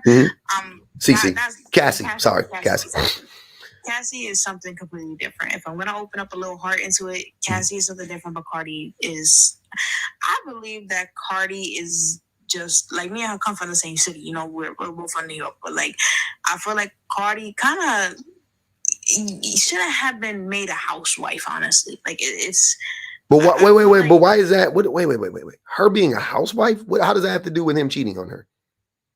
Because I mean, they both cheat on each other, and now they're both going back and forth on. When did she cheat on him? She made it publicly announced that she cheated on him. Even no, she didn't. They wasn't together. No, I'm saying like while she was pregnant, she said she cheated on him. They weren't together when she was pregnant, though. That's what she said. That's what she didn't say she cheated. That's what she had posted on her social media. She didn't. I did not hear her say she cheated. She said, he said, tell her. He said, tell them about whatever old boy you slept with. And then she, or something like that. And she just said, and did. That's all she said. She didn't say, I cheated. He didn't say you cheated on me. He said, you slept with somebody while you were pregnant with our baby. And she said, and did. That was the response. I don't know nothing about no cheating that she did. I don't know what that is. She slept with another dude, though. Yeah, she did. And hey, look, technically they're married. So technically, if you want to say that she cheated on paper, fine. But she did. They were split. They haven't been together for months, as far as I know.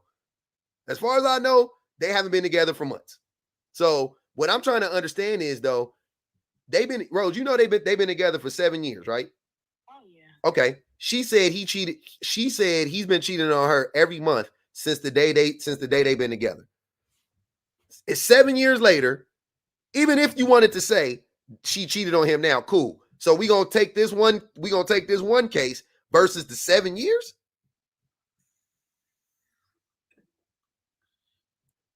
Okay, I see where you coming with that. That's 7 years of abuse. Yeah. That's 7 years of manipulation. That's 7 years of gaslighting. That is 7 years of that shit. And she finally gets her quote unquote lick back when she never did get her lick back. That's not, I just want people to understand that what she did isn't even getting your lick back. A lick back is somebody hit you, you hit them. That's a lick back. If somebody fucking pummels you and you punch them once, you didn't get your lick back. I'm sorry, you didn't get your lick back. That's wicked. Like, that's a lot of licks. You know what I'm saying? Like, that's a lot of licking going on, and you got one little That's all you got. You got them, and we done. This motherfucker done ate 20 popsicles in your face. You ain't took one lick. Now it's your turn to take. It's just different for me because when you see the Cassie situation and the Diddy situation, right? She didn't bring a lot of stuff onto social media about what happened, but she did bring the court cases about what was going on. But Cardi and Offset are taking it to a whole different level. They're both being petty on social media, which they have kids, which their kids will probably see later on in the future. And they're going to be embarrassed by their parents that they did that, right? Cassie, on the other hand, even though Cassie did do the court case, she did it correctly. She ended up saying, this is what happened to me. I'm not going to say anything about it. But this is what we're going through right now. Wait, so you talking about for the kids' sake? Because I'm not. Yeah, for the kids. Okay. Yeah, I'm thinking more so on the kids because of how the kids will grow up. But wait, Rose. But wait, I'm not even talking about that. I will. That is a separate conversation that I'm willing to have at a different day. But I will say this. Yep, her kids probably will be embarrassed by what Cardi was saying online or whatever, or this feud being online. Yep. Okay, cool. I'm not going to even fight you on that, right? She's a public figure. He's a public figure. He been airing her out publicly, dating other women publicly, taking other women having pictures of the women are taking pictures in her house with this nigga. Like, but that ain't a bit. Like, even her, what she said to him don't even add up to the shit that he's done to her publicly. But okay, cool. If we just calling a spade, fine. I ain't about to sit there and argue with you. Yes, fine. Fuck it. But can we get back to how him abusing her is not her fault? Because that's what I'm talking about. Yeah, I could admit that. Yeah, it's not her fault. It's not her fault, and it's not Cassie's fault. That's all. That I'm glad we have arrived there, because I think that's important for us to understand as a group, that at some point in time we have to stop saying problematic stuff. You know, if I want to open up a little bit more heart into it, yeah, I would say it was neither Cassie or Cardi B's fault, because they really had the power on that hand with both of them, you know. Mm-hmm. So I could agree with you on that. What else, Suburban Bank? What's up? Rose, I do have to let you know that the most dangerous time for a woman in a domestic violence relationship is when she leaves, like when she's trying to separate herself. So you sitting up here saying, why didn't she leave? Why didn't she leave? It was for the money. Cardi B has her own money, and her life is at risk. Women's lives are at risk when they are leaving a domestic violence relationship. We literally saw the video of Cassie trying to leave the hotel, and you saw exactly what happened. So you sitting up here trying to say, why didn't she just leave? I don't get it. I left my baby daddy. Like, you're playing in our face right now. And that was extremely disheartening to hear. I know you see the Dateline specials all the time, and all these different crime shows of women trying to leave their abuser and being unalived. So that shit don't work. Trying to leave your abuser, that shit kind of don't work, man. Yeah, it takes about 7 times for a woman to actually successfully leave, because not only is she being threatened, a lot of times it has to do with financial abuse, kids. They have kids, their families being threatened. It's not just her being like, oh, I don't want to leave this life of lavishness and I'm going to sit here and take this abuse because I want this money. That's not how it works. Yeah, and I'm sorry, and I apologize. I really do apologize. I didn't mean to upset anybody. Having you guys let me know how that really is, now I understand. So I have a little empathy on that. I'm sorry about that. Okay, I can respect it. We here to grow. That's what I'm saying. I don't, Tonight just said, I know you said you ain't been here in a while. Go back, please. Come on, man. Oh my God. Marsha P said, caller, please read Ventura versus Combs. That's Cassie. Her shit was crazy. I didn't read it. I watched about an hour and a half fucking person break that shit down. Though I was like, God damn, this nigga was diabolical. What the fuck? How did this go unchecked? Like, what was y'all doing? You know what? Somebody actually commented this, and I'm not even gonna lie. I do feel in my gut feeling he has something to do about it, but I'm not gonna say that he exactly did. It says he definitely unalive Kim Porter. I'm not gonna say that I feel like it's something had to do with him, but that's for another topic. I don't know. The thing about Diddy is there's nothing you can tell me about him that I won't believe. Like on the Tupac thing, I definitely believe that when I tell y'all this, and I don't say this lightly because I ain't, I'm not a conspiracy theorist kind of nigga in this way. But you can tell me anything about Diddy, and I'm gonna be like, it's possible. Like whatever. You could have told me he had something to do with JFK assassination. I'd be like, you know what?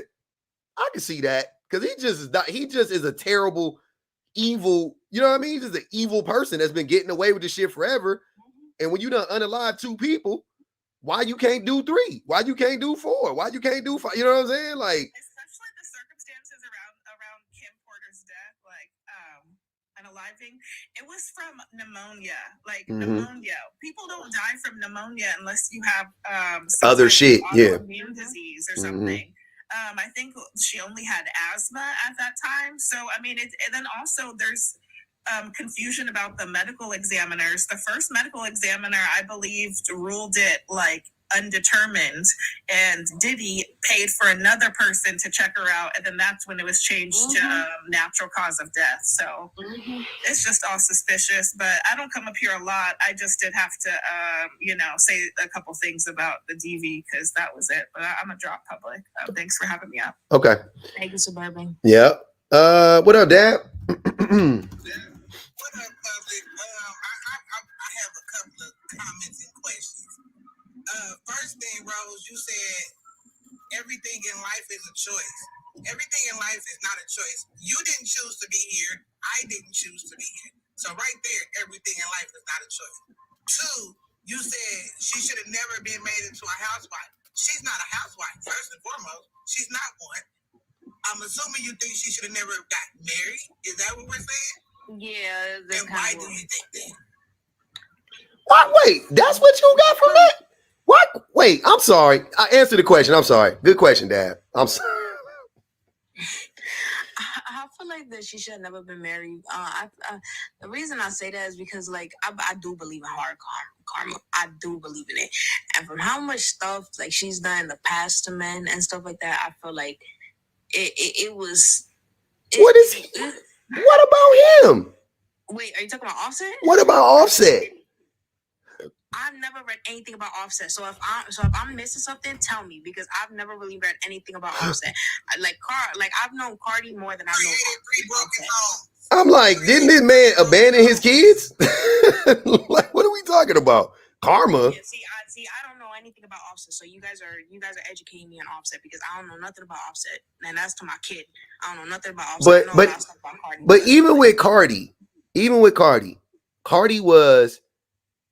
Cardi came from an abusive home, destitute, broke, and turned to a life of crime like many young people do. You think that she don't deserve something better in life because of some decisions she made when she was 17, 18, 19, 20 years old? I think that she should have done, like, she should have gotten married, but not right now. I think that she should have found herself first and been mentally healed from everything, then getting into a relationship with somebody and going through the exact same abuse. That to me is just wild to me. Because if she knew who Offset was before she married him, then she should have known who he was after.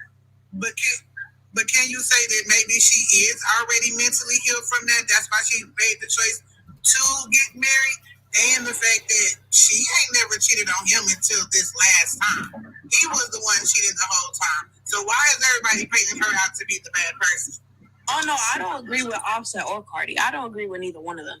I say that on a lot of lies. I don't agree with neither one of them because both of them made mistakes. Both of them have messed up their marriages. Both of them have messed up probably their kids. How? How has she messed up their marriage? No, not that like they messed up each other's marriage in a way like that she's done something, but it's the fact that if you could keep fighting with a person, because I know that with me, I mentally left before I like physically left my relationship. So I understand where she's coming from, but on the standpoint of where they didn't do it correctly, they should have never just brought it to every time that they got into an argument or something, bringing it on social media like that.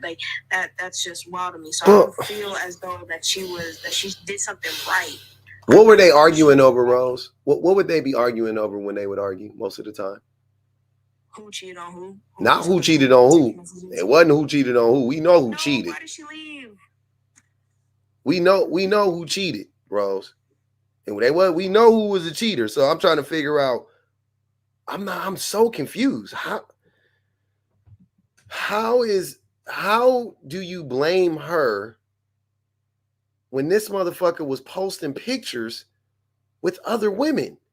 He brought it to social media. She can't respond to it on social media? But again, like I was saying, it's kind of a choice to bring it to social media. She could have easily just done what Cassie did and brought it to court, and that's all she had to do. But knowing Cardi of how many years that she's been on social media, anytime that she gets into a beef with somebody, it automatically has to be brought down to social media, never to court cases or anything. But being brought up into drama, and then it's a who did what. We're not hearing the whole entire story. What did this person do? Let's hear it. No, I'm saying like for anybody, not just Cardi. I'm saying for anybody, not just Cardi. But we are hearing the story. No, what story? Hold on. You know what's crazy? I've heard Offset say a lot of things, but he ain't said Cardi was lying. I mean, he probably has, but I'm just saying, like, very, very few times have I heard him say she was a lie. He has pivoted. He has said, "Oh, tell him about this," but I mean, he ain't said she lying. And when she said that he was a cheater, he didn't come on stage with them roses to say, "Hey, you a goddamn lie, but I want you back." He said, "I'm sorry for what I did." So I'm not understanding, like, what is happening? How is this happening? What do you mean? I'm so confused about how you are blaming her right now. This is crazy. It's like it's just like I just watched so much of Cardi for over the years. Nah. It's just so hard not to. Ain't no way you watch. Ain't no way you've been watching Cardi this long and you don't know what happened. I've watched her since Love and Hip Hop, since she first got. Ain't no way. All the way to now, and it's just like there's something that just doesn't add up with the picture. Like I understand that Cardi went through a cheating in her marriage. That I definitely understand that. You know that's something that that Offset shouldn't have done. And yeah, he looks like a piece of shit for doing it. Yeah, he definitely does. But I don't feel like Cardi was Miss Perfect the whole time neither. But why do people have to be perfect to not be at fault for abuse? Not like perfect. I'm talking about like I'm pretty sure that she's done something. But what does that mean though, Rose? I'm sorry. It's not about being perfect. My wife isn't perfect. But she ain't to blame. You dig what I'm saying? Those are two completely different things. And I've told people this in 4K many a times. Y'all can record it again. If my wife and I ever get divorced, it was 100% my fault. At the exact same time, is my wife perfect? Nope. Those two things are not mutually exclusive. They can exist at the exact same time. So Cardi cannot be perfect while we can admit Offset is the fucking problem. Like, well, I don't understand. You don't gotta be the problem and to be like if you're not the problem, it doesn't mean you're perfect. That's what I'm saying. She's not the problem, though. She's not the problem. Is she perfect? Nope. She ain't the fucking problem. She's not the reason why the marriage is gonna end. She's not the one that's cheated habitually for 7 years. Yeah. That ain't her. Like, come on. That's a little crazy, though. You say you've been watching her since Love and Hip Hop. Like, I've been watching Cardi for like 7 years, 6 years. I don't have this view of her personally. Right? And I'm just trying to understand how did you come to this conclusion? How are you coming to this conclusion? Like, what is like again? I don't blame Cardi for the cheating. I don't blame Cardi for the cheating. Okay. But isn't that the reason why they're getting divorced? Yeah, it was for the cheating. Okay, then in that case, wait. So if you don't blame her for the cheating, and that's the reason why they're getting divorced, then isn't he the problem? Yeah, I never said that he wasn't the problem. You did. You did say it. You did say it though. Yeah. No, I don't think that Offset is the problem with the cheating. I don't think that their divorce had nothing to do with Cardi. I think that Cardi made the right decision into divorcing Offset because of the divorce. Stop. See, I knew you was gonna say but. You was supposed to stop. What I was trying to tell you was just that Cardi doesn't do a lot of stuff right neither. And I feel like Offset's just not taking it to social media, and Cardi B's not wanting to take it to social media either. But I feel like she's done a lot of shit. You think, hold on. You think Cardi is messier than this Negro? Nah, that I don't. Oh, I'm like, you tripping. You are tripping. You're tripping. If you think he's hold on, Rose, what I'm saying is you think he's protecting her? By not bringing it to social media? No. That's what you just said. You can easily bring it to social media. He ain't got nothing to bring to social media. That's what I'm trying to tell you. He don't got nothing to bring to social media. He did bring it to social media. He said, here's how you know he full of shit. They're on a break. They're getting divorced. He got a whole girlfriend. She sleep with another nigga while she pregnant, and he out her to the world. But he not messy, but he's protecting her. Don't you think that's kind of foul though? Like, even though they're not together, like you being pregnant. How is that foul, Rose? While you pregnant, that's not a little pet. Like, Mama gotta have fun too. You don't think women like to hunch when they pregnant? You was pregnant? I was pregnant and I wanted to be left alone when I was pregnant. Some women want to be left alone and some women want to hunch.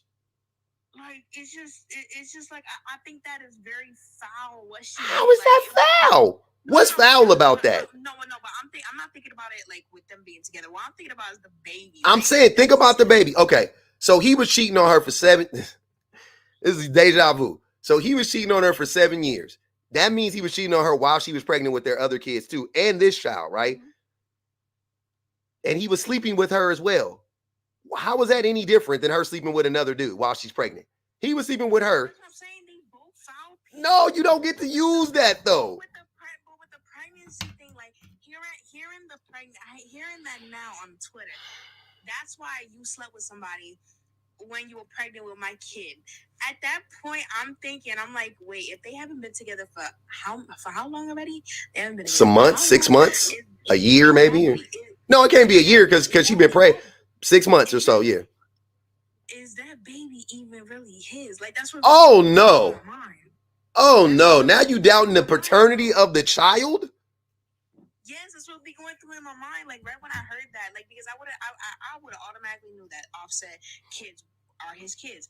But as soon as that whole entire thing came out, I'm like, wait, the math is not mathing right now.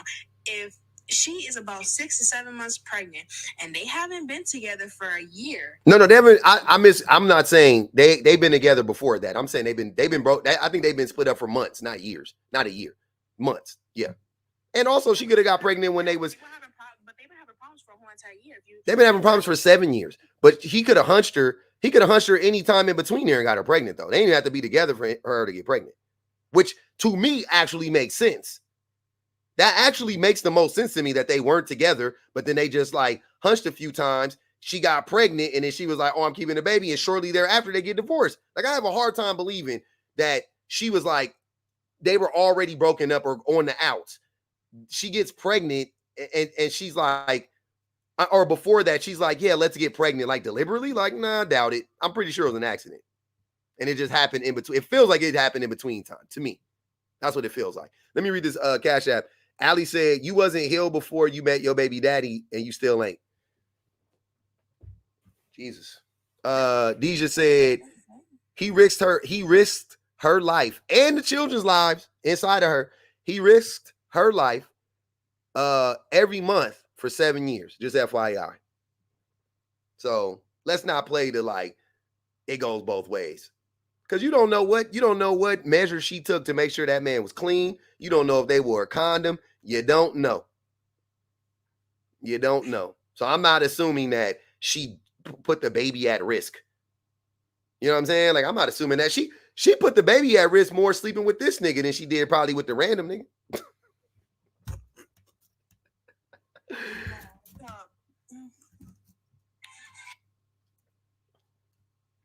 If she wanted to protect, hey, if you want to blame Cardi for anything, blame Cardi for sleeping with this nigga while she was pregnant. That's what. That's the only thing I could kind of wrap my brain around. Like, oh yeah, maybe she should have protected the baby from this nigga. Yeah, okay.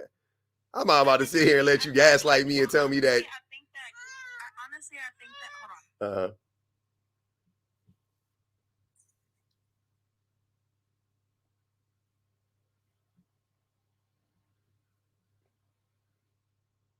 I really think that she should take all of her kids away from Offset because, I mean, for her, what y'all already told me about Offset, and this is new to me, I think that she should just. How this new to you? You said you've been watching Cardi since Love and Hip Hop. How this new to you? How you been watching Cardi and not watching Offset? Come on now, Rose. Uh-oh. Uh-oh. Watch out, teddy bear.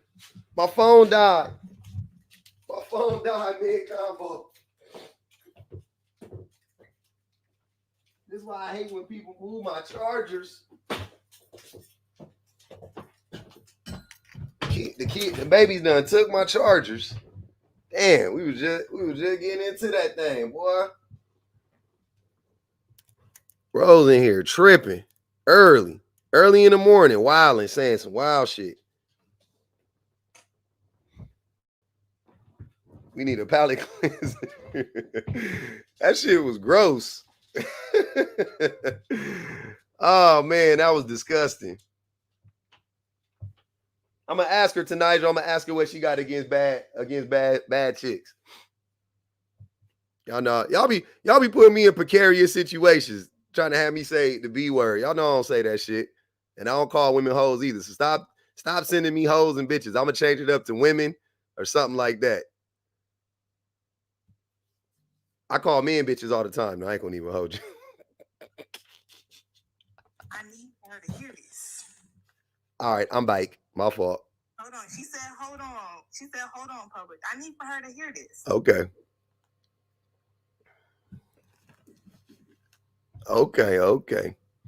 They saying she a barb. Nah, she ain't a barb. No, she gotta be. Nah, man. She Puerto Rican from New York. She ain't no barb. She fuck with Cardi.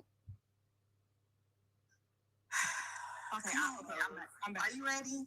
Nah, I'm back. Sorry. All right. It sounds like you have a little kid. So were you pregnant recently? No. He just turned 2 yesterday. Okay. Happy birthday to your baby. Happy birthday, baby. It's my son's birthday tomorrow, man. We about to turn up. Oh, happy birthday. It's Jack's birthday tomorrow. He's smiling. Okay, number one. I'm just gonna make it a little personal for you because I want you to kind of like understand. I'm gonna bring it home though. When you were with your baby father, and I know this is kind of personal. You don't have to answer the question, but just think about it if you choose not to. When you were pregnant, when you found out that you were pregnant, I don't know how soon or how late you found out. Were you still engaging in sexual activities with your baby father? No. Did it hurt your baby in any way, shape, or form? She said no. No. Okay. Great. He wasn't. Was that also in the first trimester where you found out that you were pregnant with your baby? Yes. Okay. So number one, the reason why I was asking those questions is number one, if Cardi decided that she wanted to engage in sexual activities with whomever, however, whenever, and in whatever position that she wanted to, it was not going to hurt that baby. It didn't matter if it was going to be the random man or if it was going to be Offset. So that's number one. I want you to hold on to that thought. Number two, it's really wild that you a bad person for quote stepping outside of non-existent relationship. The random man versus the man who she had been legally married to, who was stepping outside and slanging that thing every which way down 285 in Atlanta.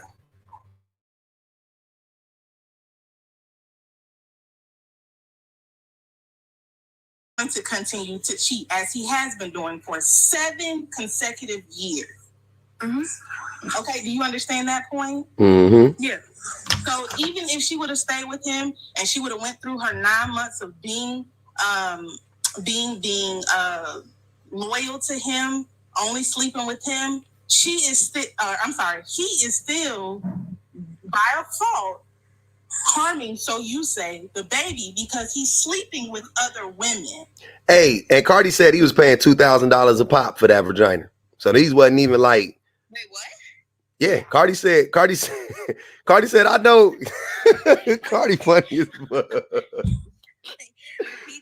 Cardi said that nigga was paying $2,000 a pop for the vagina. He is known to often frequent like the the strip clubs, we're known for strip clubs here in Atlanta. He's known in those clubs. He's meeting women in those fields at those clubs. Mm-hmm. Wait, y'all didn't hear? They saying what? Y'all didn't hear when she said that? She said that she said, I know what it's like. Hoes got to make money too, though. She was on some girl shit. It was funny to me when she was saying it. It was sad, but it was funny because she was saying like she gets it from the women's perspective. She was like they gotta work. She was like, it's a recession out here. That's and she said it was a recession out here. I said,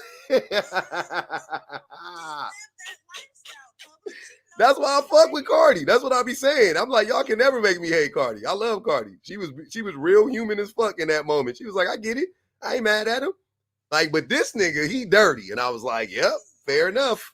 And you're trying to make it seem like I don't care if she isn't the perfect person. Maybe she runs her mouth too much. Maybe she gets online a little too often and expose certain things. But anytime there is breaking news about them two, I would say 9 times out of 10 is going to correlate to some type of cheating scandal that Offset had initiated. Even if she's doing some stuff behind the scenes, and we'll never know about it because he is sloppy and messy. Wait, I got a question. Where is Offset from? Atlanta. No. Like, what type of he does music solo, right? He from Migos, the group. Oh, okay. I didn't know that. But How old, Rose? How old are you? I'm 21. God damn. That makes sense. Also, Rose. Y'all ain't gotta do dirty like that. God damn. 21. I want you to also, and I'm gonna drop after I say this. I want you to start knowing a little bit more about your body, and I'm gonna say this to everybody. When you have smacks with a baby inside you, it doesn't matter if you 5 months, or 5 months pregnant or 5 weeks pregnant.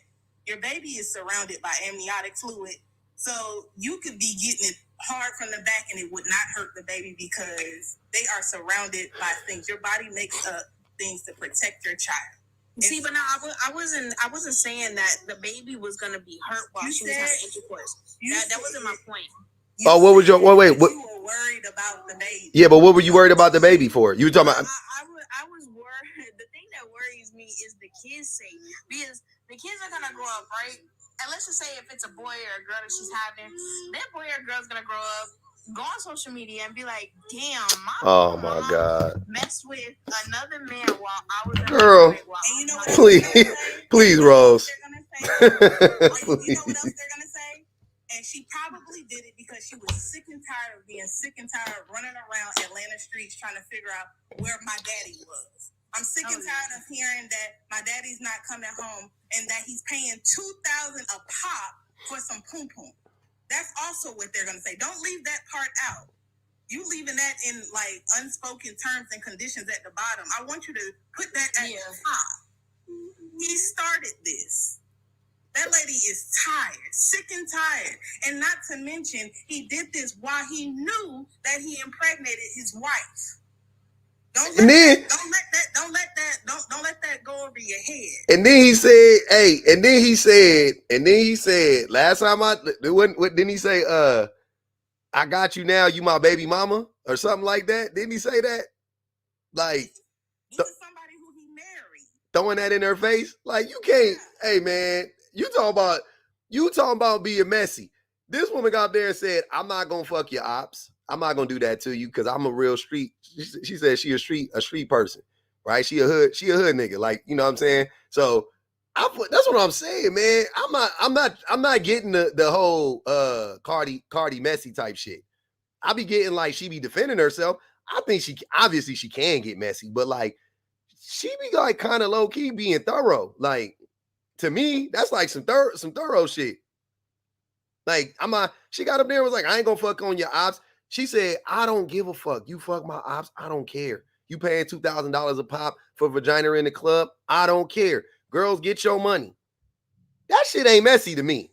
To me, that don't sound messy. That sound clean. As messy as the situation is messy, but what she was saying sounded very clean. Sounded like she was cleaning the shit up low key. To me. That just sounds clean and loyal for I don't know if I can say the word, but for an ass. That sounds clean and loyal. For who? For what? I don't think I can say the word. It's ST. A stripper? I don't know. Oh, you can say that? I don't know if I want to. I say stripper just to be funny, but yeah. You saying that sounds loyal for a stripper? Yeah, because like she knows what it's like to get money. And for her to post that just sounded like, you know what, girls, I know what the life is like. Y'all go get y'all money. Y'all do whatever y'all please. What you want her to say? No, nothing. I'm saying that's why I'm saying that. I'm saying that she's mad loyal for that. She's staying, even though she's off the team for it after she got married to Offset, but she's still with it with them. That woman ain't been a stripper for like 15 years now. What you talking about? Cardi like 30-something years old. She ain't been on the street. What are we talking about? I'm so confused. How did we get here? What do you mean? I'm not understanding. What you mean? She been off the team. She been out of there. Nah, but that's what I'm saying. That she's been off the team and she's still riding for the people that are in the S Club. She just is a woman. That was a very human response. She was like, I'm not gonna blame y'all. That's what I'm saying. I'm agreeing with y'all. No, you saying that's because she a stripper. Or she was a stripper, and I don't think that's what it was. No, that's not what I said. Okay, maybe I'm misinterpreting it. Okay. Even though she's been off the team, right? For a while. Okay. What I'm saying is just that she's still riding for the team, for like the people that are still in strip clubs. That's what I'm saying. You're relating it to the fact that she was a stripper. I'm saying I think it's just the fact that she is a human and she gets it. She's like, why am I gonna be mad? Like, I don't understand. If somebody cheats, I've never understood beating up the person. Like, I wouldn't beat up the person that my wife was cheating on me with if I didn't know him, right? Like, maybe if it's like my brother or something like that, okay, right? But if it's some random dude that even if she told him she had a husband, like, this nigga, I don't know this fool. He don't, you know what I mean? He ain't disrespecting me. You know, he ain't like, yeah, I'm about to, like Offset is doing to her by sleeping with her ops and her friends. That's like going out of your way to be disrespectful. But like some random dude, like, I don't know this motherfucker, she met him on Tinder or something like that. Hey man, get the fuck out of here. Like, just leave. Like, don't try to play the like, you okay? Or like try to be protective and nothing like that. Then we're gonna have problems. But if you just get up out of here, hey, get the fuck up out of here. It smell like Badissi in here, but you gotta go. Like, you know what I'm saying? That shit might send a nigga, but everybody in the comments is saying you a Barbs. I don't even like Nicki. Like, I don't like Nicki. I really don't. That's what they were saying. I don't know. I didn't think you was a Barb. That lady just irritates me. There's just something about her that just irritates the hell out of me. She already answered, Deja. She was about to answer right now. So what is it then? You got to be for women? Like, what's the? No. Not that I got beef with women. It's just that I feel like it's like Nicki, I feel like she's just a problem starter. Not Nicki. I feel like she just always tries to play victim for everything. Like her situation. I'm talking about Cardi. I'm talking about Cardi. No, not Nicki. I don't care nothing about Nicki, to be honest with you. Well, Nicki shit crazy too with her husband, but that's a story. That's another story for another day. I should probably do that one too. But like I said, I got a lot of sympathy for the Cassie situation. She did it correctly. She went to court. She did everything that she had to do. I very much sympathize with Cassie. On this Cardi and Offset situation, like what y'all told me, I'm kind of going more for Cardi, like how Cardi will see it and how y'all see it on her standpoint. I feel like both of them they're just two messy people. Like, to me, I just still feel like they just both just go to court, get custody of your kids, Cardi, and just call it a day. Just call it. Can I also clock this? Cardi went to court and she filed for divorce multiple times. This last time she did it quietly and the tabloids blew it up. So she isn't the one that's on the blogs and the websites and the social media platforms speaking nasty rhetoric about her soon-to-be ex-husband. I want you to understand that as well. She's been minding her business, living her life, getting her coins, and she was on live, and listen to it, he was the one who went into the comments to start being messy. Because he was mad. You are not calling that terrible behavior out, and that's what makes you dangerous. He was mad. He was mad because he was crashing out because she was ignoring that nigga. So And he was like, "Oh, I see you on live, but you ain't got time to return my call. Cool." And he went to live and was being messy. She blocked him. She blocked him. She blocked him in real life. She blocked him in real life. That's the funny thing. She blocked him in real life. I got a question because this is one thing that I never understood with the text messages. That who is Kai? Like, you know how like when you looked on the top of the text message, on when she ended up posting the whole entire text message, the thing that said K and I, who was that? That's the only thing I get so confused with. You confused at the wrong part. Go back to the That's his name. Talking about. That's his name. Ain't that his name? Yeah, it's he got a weird. It's Kiara or something like that. Yeah. Yeah. But let's go back to what we were just talking about. That's his name. That's crazy. And she was calling him Offset in the damn thing. She called him. She said she called him Offset in the text. I don't know. I feel like I kept on reading those messages, and I just couldn't compute with it because it was just like off. Because as soon as he had wrote like, "Is there someone else you want to be with?" and then she wrote Offset. And after that, she wrote something else. I forgot what she wrote, but I was just like, "Wait, is she saying that?" I got so confused with those messages. How was they confused? I'm confused because it was just that when the message said, "Is there somebody else you want to be with?" she said Offset, and after that, she was like, "Please." Yeah. And then she wrote something else. She was telling him like, "Please shut the fuck up, like leave me alone, stall me out." Like what? That's what she was saying. She was like, "Offset, please, like stop." Like, you need to stop. Because I feel like I was reading that shit backwards as fuck. Because I feel like she was saying, the only person I want to be with is Offset. That's how I read it. No, she said no. He asked, "Do you want to be with me?" And she said, "Not really." Like right off the rip. That was like the first thing she responded with. "Not really." But even if she did say she wanted to get back with him, that would speak to the notion that she wants to be with her family, her husband, and he's not doing correctly because he's still out here in the streets like a married man. Why do I feel like they're going to end up getting back together either from like 2 years from now or for 3? I don't know why. Maybe. But as of today, this motherfucker messy. Whatever gonna happen in the future, hey, it is what it is. This motherfucker messy. This motherfucker is out of his mind. Like the stuff he doing, I'm like, what are you doing? Like this don't make no sense. This is crazy. Then Star said, in the words of P.O., Rose talking points are diabolical. Is she Offset cousin? I don't think so. To Nigel said, she ain't do enough if you ask me. She need to call his daddy or Quavo. Hunch on one of them. Don't bring Quavo into this. Quavo happy with his, he got his, he got his little princess, man. And he with an old girl that sings Summertime Sadness. Damn, what's her name? I got that summertime sad. What the fuck is her name? Anyways, he with her, right? Ain't with old girl. Brianna Sharper said, you lack empathy, Rose, because you weren't given any. I do. Lana Del Rey. Mm-hmm. That's why I was saying either Sweetie. That's why I was saying either Sweetie or what's the other girl's name? It's the one that you were talking. Were you talking about Sweetie? Nah, Lana Del Rey is the one that he's with. Quavo's with Lana Del Rey. Her funny looking ass. Can't stand her face. It's something about her face always annoyed me. But somebody said she's racist. Yeah, she is racist too. Matter of fact, come to think of it, she is racist. Lana Del Rey got married to who? Who she get married to? This shit getting real tabloidy. What up, Samantha? Hey everybody, thanks for letting me come up. No problem. My gosh, I'm so exhausted. So triggered.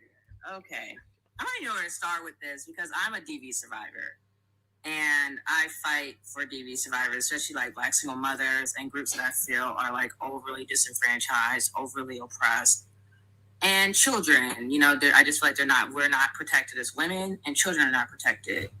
I'm always going to believe the victim until I'm shown otherwise.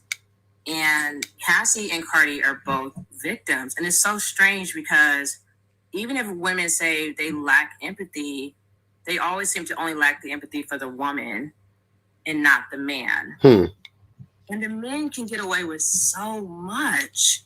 So, like, it's so egregious. I'm like, look at what Diddy has done. The level of depravity and vile behavior at Diddy is so...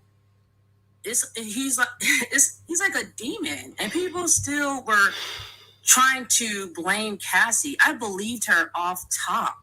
Because as a DV survivor, I knew she was telling the truth because I lived it. Even before the video, I knew she was telling the freaking truth. And I don't know how women can live in this country or in this world and still act like men are not evil. Look at the Black femicide rates. Look at how they treat us when we try to get away. That the most dangerous time for women, like someone else said, is when we try to leave.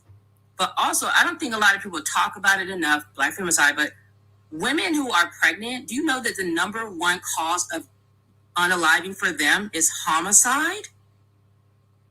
It's homicide. It's their partner. It's not, oh, I unalive trying to give birth to this baby. No, it's her partner. That's the number one cause of a pregnant woman being unalived. And people get on this panel and they don't even know who these people are. They don't know. They always conveniently don't know enough about the story. If you don't know enough about the story, this is a topic you don't want to speak on. Because everything you're saying is so freaking dangerous for women. Like, you're making excuses for the men and they are diabolical. Like, they're evil. There's no words for them. They are evil. Like, Diddy has done so much. Like, I'm surprised it's taken this long. I'm not surprised, but I am. Because he's a man. He just gets away with anything. And to have people still sitting there not believing Cassie, I'm like, are y'all serious right now? I believed her off top. Like, she literally, like, saved my life. And then as far as the baby thing, someone was talking about the baby. Cardi B sleeping with her own husband, it was more dangerous than her sleeping with that one guy. Oh, yeah.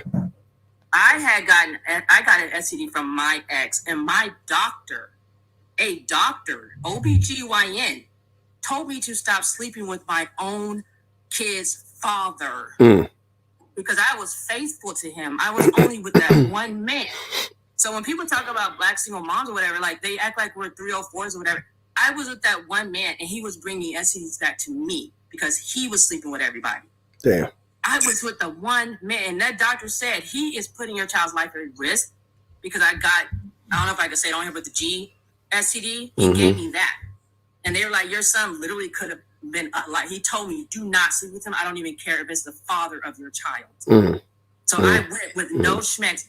Like, the rest of the pregnancy, I couldn't, because wasn't sleeping with her. I didn't want to harm my child. But it's like my own, these dudes don't care about us. We already know they don't like us. They don't care about us. Like, they show us time and time again, and women still come up here and are confused. Like, it's like I don't even know what world y'all are living in where you think it's a question of like, oh, it's both sides, or this person did this. What are you talking about right now? What world can I live in your ignorance is bliss? Like, I just don't understand how you're living in a world where you don't know how dangerous men are to women. They were both abused. These are both victims. Cardi B got with Offset. Men lie. He probably was telling her everything she wanted to hear to get married to her. And then once she got married, now he's showing his tail because he knows she can't just leave. Yeah. He impregnated her, he married her, and then what are y'all gonna do when she leaves? Guess what you're gonna call her? A baby mama.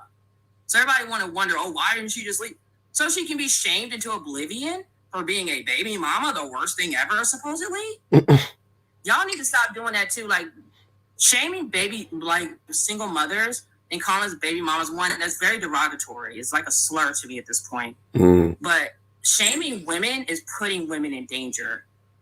Shaming women to the point of them feeling like I am nothing, I've lost value if I'm not attached to a man, puts women in danger.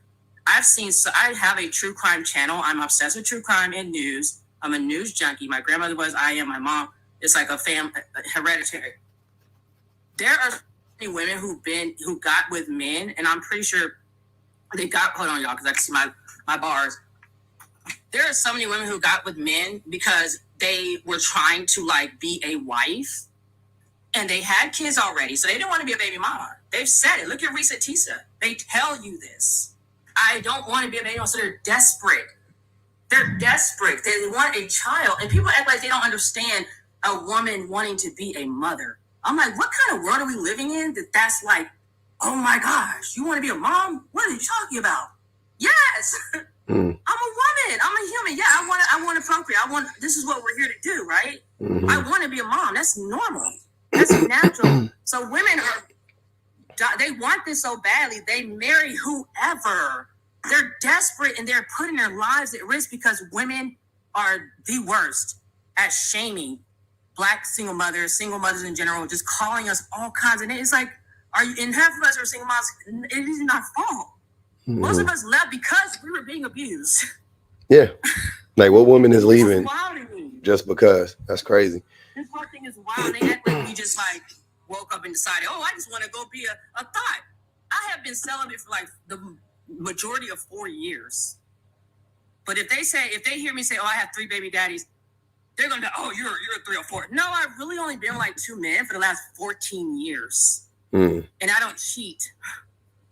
So this is what I create my video to educate people, because I'm like, I'm so tired of hearing people misrepresent single mothers and talk so negative, because it's dangerous. To me, it's just, not only is it really painful and like it's bullying. I feel like we're being bullied, but it's not even because the men are doing it and the women are doing it who don't have kids. Everyone's bullying like women who have children. And we know 70% of Black women are single mothers. It's not, a majority of times it's at a fault of not our own. And just because we don't want to unalive our child or whatever, or we wanted to be a mom, it's like, you're the worst ever because you wanted to be a mother. How dare you? Why do you just unalive a child? Why did you do this? I just wanted to be a mom. Yep. So please stop. Every time I see a story, it ties me back to that. It's always a woman who just wanted to be a mother and ended up in this tumultuous, crazy situation because she's being shamed so much just for wanting to be a mother. Like, how dare you want to be a mom and not go get married first? Marry before you carry. That's what they are. I hate hearing that. Please stop.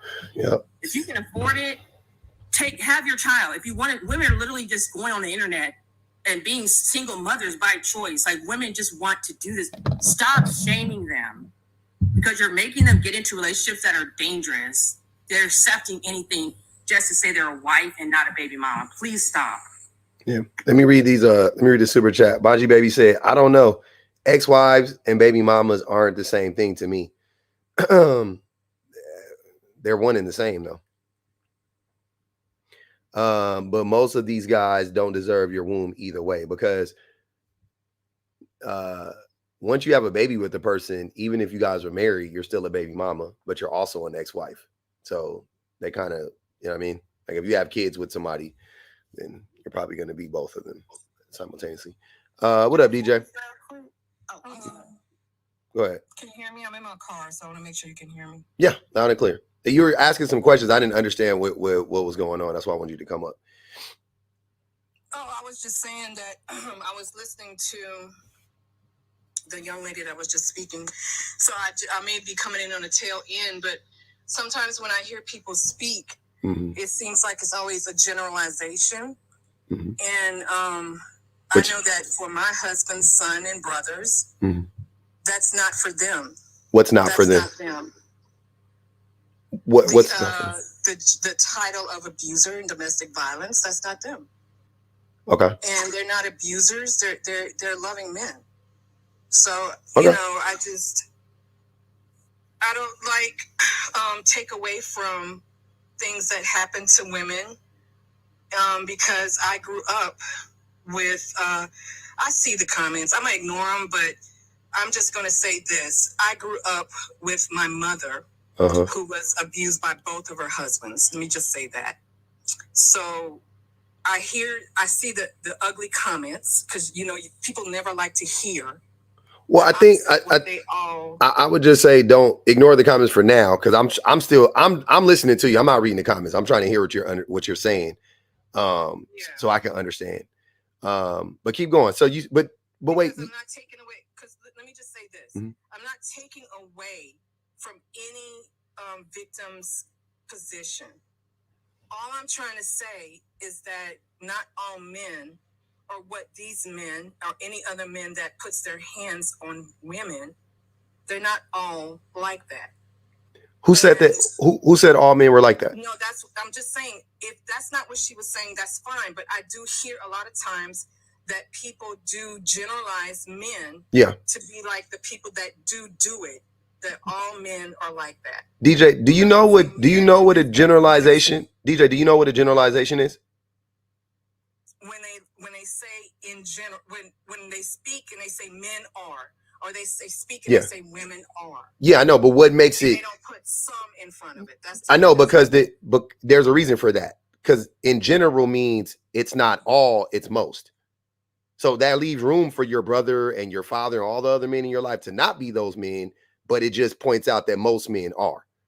So in general doesn't mean it's not an absolute. It's not all men are terrible. All men are abusive. It just says men are abusive, and the inference is we're talking about most men. I think that's where the confusion came from. I don't think anybody up here thinks, I won't even speak for them. They might. Some women might think all men are a certain way, right? But let's be honest. Even if a woman thinks all men are a certain way, they're way closer to the truth than not, right? Even if Samantha, even if Allie, even if Rose, if you, whoever, if you think all men are abusive, you're way closer to the truth than if you say not all men, because not all men means what? What percentage of men do you think aren't abusive? I would have to look it up. I can't just. No. You can't. There's almost you. It's hard to quantify looking it up in that way. But I'm just curious as to what percentage of men do you think aren't abusive? And I'll ask you a question about abuse. Let's define it, right? So you said your father isn't abusive? No, he was. Oh, he was. I'm sorry. Your father was, but your brother isn't, and your son isn't, right? Correct. And my husband. And your husband. Okay, cool. Mm-hmm. Yeah. So you've never been in a relationship with those men, but you have been in a relationship with your husband. Let me just say this to the people in the comments that's talking about my dad. Yeah. Please don't. But DJ, I hear you. But like I said, I'm not in the like I'm talking to you right now. Real nasty in these comments, and I'm coming real honest, like. I got you. I respect it. That's what I'm saying. That's why I want to have the conversation with you. I don't want it to be disrespectful. Please don't come for my father. Yeah. He was unalived by police. There's a lot of things he wasn't good about. Mm-hmm. And I'm just coming here with my opinion on one thing, but do not come for my father. Okay. So I just want to ask you. So when you say you're You know what? I'm gonna go ahead and drop because I don't like these people in these comments. Okay, and that's I'm fair. About to go off. Okay, that's fair. To go off. Okay, so DJ. I just came up just to say, you asked me to come up. Yeah. And I just wanted to say that, but I don't like nastiness like that. Just because you don't like my opinion. And this is why I really don't like this app, because of nasty people like that.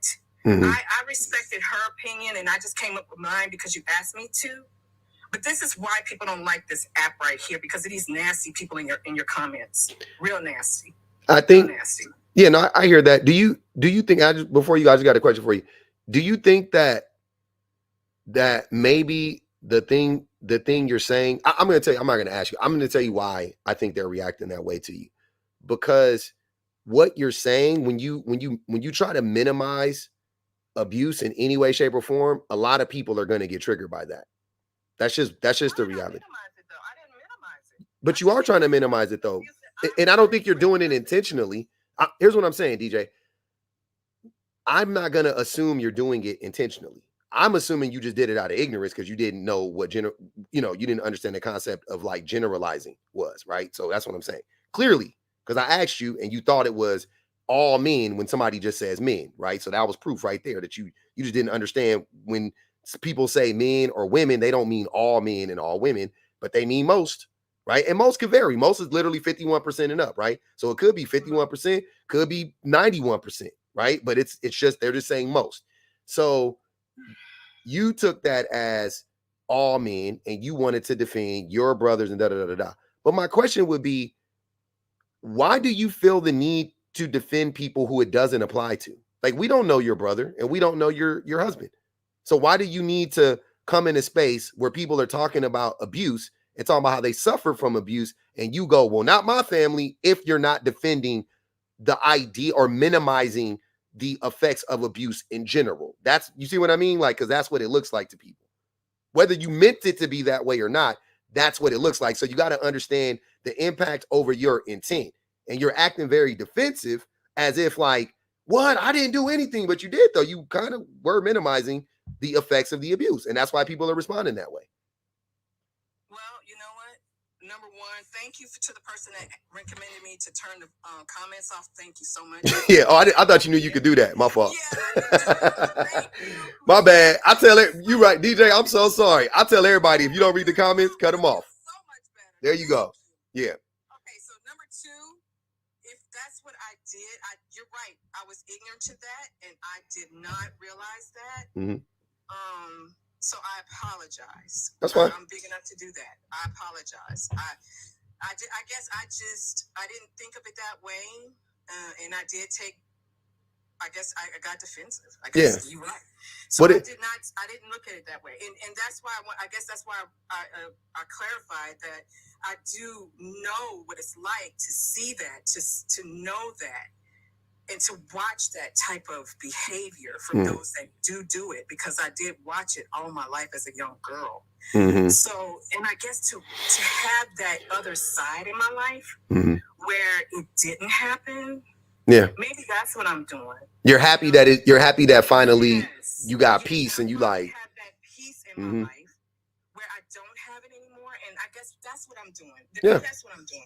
I'm acknowledging that beauty in my life now. That's great. That Yeah. I don't have to watch that type of violence anymore. And that it is in the world.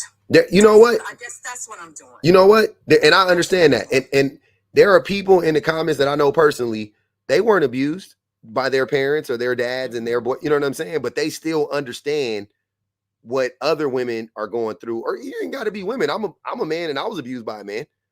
You know what I'm saying? Like, so it ain't even just women that get abused by men. Like, as a man, I could tell you that the people who were the most abusive to me were men. Even right now online, the people who are most abusive are men. It ain't women that abuse me. It's men by and large. Like, not even close. You can see why I got angry about my father. Even though he was the way he was, you could see how hard that was when he was unalived by police brutality. That was even harder for me as a young girl. For somebody who was so brutal, but then also, was taken away from me in such a brutal way. It was like a double trauma for me. Yeah. So it's still for me, even in my late age, still hard for me to. You haven't unpacked it all the way yet. Right. To talk about, but at the same time, talk about the beauty in my life and express it in a way that doesn't harm other people like I just did. Yeah. And express it in a correct way. So somebody just said it, Auntie, I want to give her a props. She just said in the comments, like, imagine a person coming up here and we were talking about police brutality, or you were talking about police brutality, and somebody in the comments said, well, not all police. And you were just talking about the police in general. You were talking about what they did to your father and, whatever. We just started talking about policing in America, right? Which we know generally is fucking terrible. So. And let me just say this, because the reason that triggered me to say that your people in your comments were nasty, because somebody said good, that he was unalived. I mean, good. So that was nasty. I got you. I know what I was wrong, but that was uncalled for. I mean, come on. Yeah. You can disagree with me, but to say good that my father was unalived, come on. I mean, come on. That's such a tough one, but because I'm gonna tell you something. When people get abused, I'm just telling you, some people have strong feelings like that about abusers, right? So it's the same thing. It's like, you said that your father was abusive, and then you said he got unalived by police, and people's natural reaction was good because he didn't deserve to be here, which sucks for you. I get it. I get your response to that, but I also get them saying like, yeah, like shit. You know what I'm saying? I don't believe in karma though, personally. You know what I'm saying? So I don't believe that those two things are connected at all. You know what I mean? In that regard. There's more to his life story than just that. People do turn a leaf after his abuse. there's a thing called turning your life around. Mhm. And after you turn your life around, and if you get unalive, there's more to his life story than just what I just said. Oh, okay. So he stopped being abusive. Right. Throwing him under the bus like that. You don't know everything about him to throw that ugly slur and statement at him just off of what I just said, and not letting me tell the whole thing and hearing the whole thing. That is also ugly. So okay. Anyway. Yeah, that's fair too. That's what I'm saying. That's why I personally, I try not to bring up personal stuff that I haven't unpacked. That way nobody can use it against me or it could hurt my feelings, because I talk about shit all day long and y'all can't never make me feel bad about anything I've ever said. There's nothing I've ever said on here that somebody could like throw in my face and I'm on some like, oh, I can't, like, I don't give a fuck. You know what I'm saying? Like everything I've told you guys, it's unpacked. That shit is done. It's in the house playing around, like it's doing what it needs to do. You know what I mean? But like you just said, though, you haven't fully processed it yet. So, but yeah, I hope that you do that soon. You know what I'm saying? Like sooner than later, because I know what it's like to have unpacked trauma. That shit is crazy. And it can really mess with you. But I'm glad to hear your dad became a better person. Because, you know, just because you start off one way don't mean you got to end that way, right? Exactly. You can start off however you got to start off, but you know, it's all about growth and all of that stuff. That's fine. I'm with all of that. I'm with all of that. I love redemption and growth, and I love it all. You know what I'm saying? But and that sucks to hear that happened to him too. I'm sorry to hear that. But yeah, I don't know if anybody else want to address anything or if you want to say something else, DJ. But I feel good now. I'm good now, personally. No, I'll go ahead and leave. Okay, I appreciate you. Thanks for coming up, DJ. Mm-hmm. Yeah, man, I'm hungry. I just want to say before I drop, if you come up here and share personals, it's going to cost you all 4 galaxies, especially if it extends over 15 minutes and it doesn't have anything to do with the prompt. Just 4 galaxies before you start your story, okay? I like how you thinking. I like where your brain is at. Yeah, therapy sessions cost. You know, we still live in a capitalistic society, Mm-hmm. so thank you. Yep. Bonji Baby said, baby mama excludes the other role you played in someone's life. You wouldn't refer to your wife as a baby mama because that's not the only thing she is to you. Yeah, no, that's facts, Bonji. I know. I do me and my wife call each other baby mama and baby daddy. Man, I guess you could joke like that when you're really not a baby mama and a baby daddy, but yeah. Nia X said, ladies, never get online to defend men that would never defend you. DJ, did your not all male family members call in to address Kevin Samuels? Very valid question. Damn. Hey, thanks for coming up, Samantha. Man. Okay. That was heavy, y'all. I ain't gonna even hold you. I was I need a second. I'm reeling a little bit. That was a little heavy for a Friday. It's supposed to be Fun Friday. Fun Friday. Hey, what happened to Fun Fridays?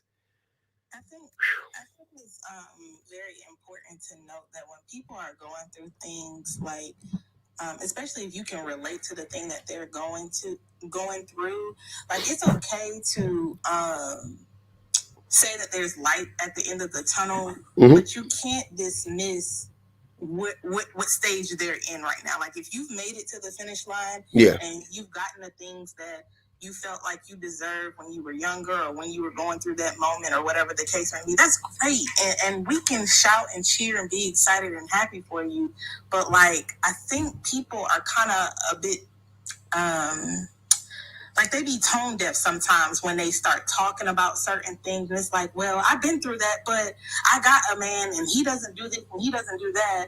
Or I left that situation and, you know, you should just choose better. It's kind of like you have cognitive dissonance about like what you experienced. Like you can acknowledge that you went through it. Like you don't have a problem with that, but you don't understand sometimes the weight of maybe how you were feeling in that moment. Maybe you've pushed that into like a Pandora's box or whatever. And I think that that's extremely harmful. I'm going to circle it back to Rose since she's still up here and say that, you know, you're trying to find a way to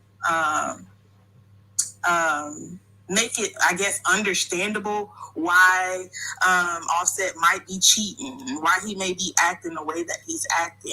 And that's fine if that's what, you know, tickles your fancy, but like we do need to call out the destructive behavior. Public, do you still have that the wheel? Your chart still up there? I always got the chart handy because it seemed like it's gonna pop up every live now. we need that chart. Like we need to like have it in the top left corner over here so people can start to like analyze it and see abuse for what it really is. Because I think a lot of people, especially within our community, we have normalized certain behaviors that we no longer associate it for what it really is. Oh yeah, we definitely think abuse is just physical, which is even before I saw the chart, I knew abuse was more than physical, right? But once I saw it, once I read through it, I was like, oh wow. Like it really opened up I was like, you know what? Damn, I've done that. Yep, damn, I've done that too. Wow, okay, yep. All right.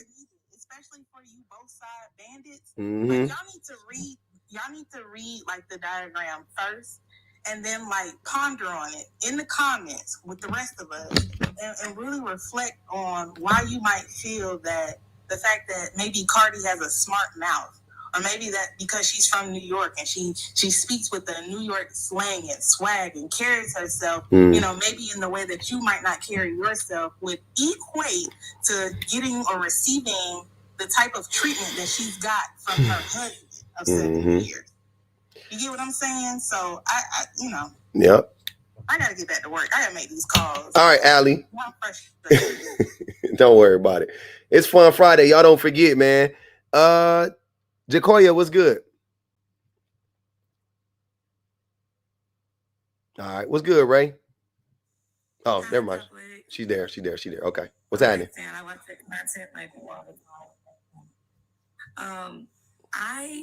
want to come with a point that I feel like might trigger some people. Okay. In a way. I feel like a lot of this happening also has to do with a lot of Black male worship.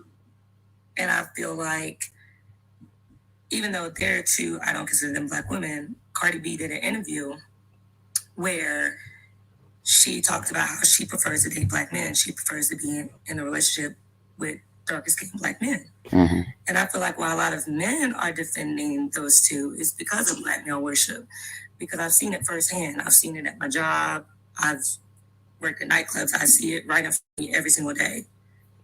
And I feel like a lot of times certain stuff that especially darker skinned Black men do, like Future, like look at all the kids he's having. I feel like a lot of it is excused by Black men because of Black male worship. And I feel like not all, but you think that's a Black male thing, or you don't think that's a male thing? Jacoya, I definitely think it's a male thing. Okay. I was like, I don't think that's exclusive to Black men. I think that's like what men do. Men do that all the time. We excuse all of our problematic behavior. No. Yeah, because Elon Musk got a bunch of kids too. Black men. Yeah, Elon Musk got a bunch of kids. I ain't heard nobody talking about Brad Pitt, mangy ass, what he was doing to Angelina and them babies. Like, motherfuckers not, like, I don't know. That's crazy.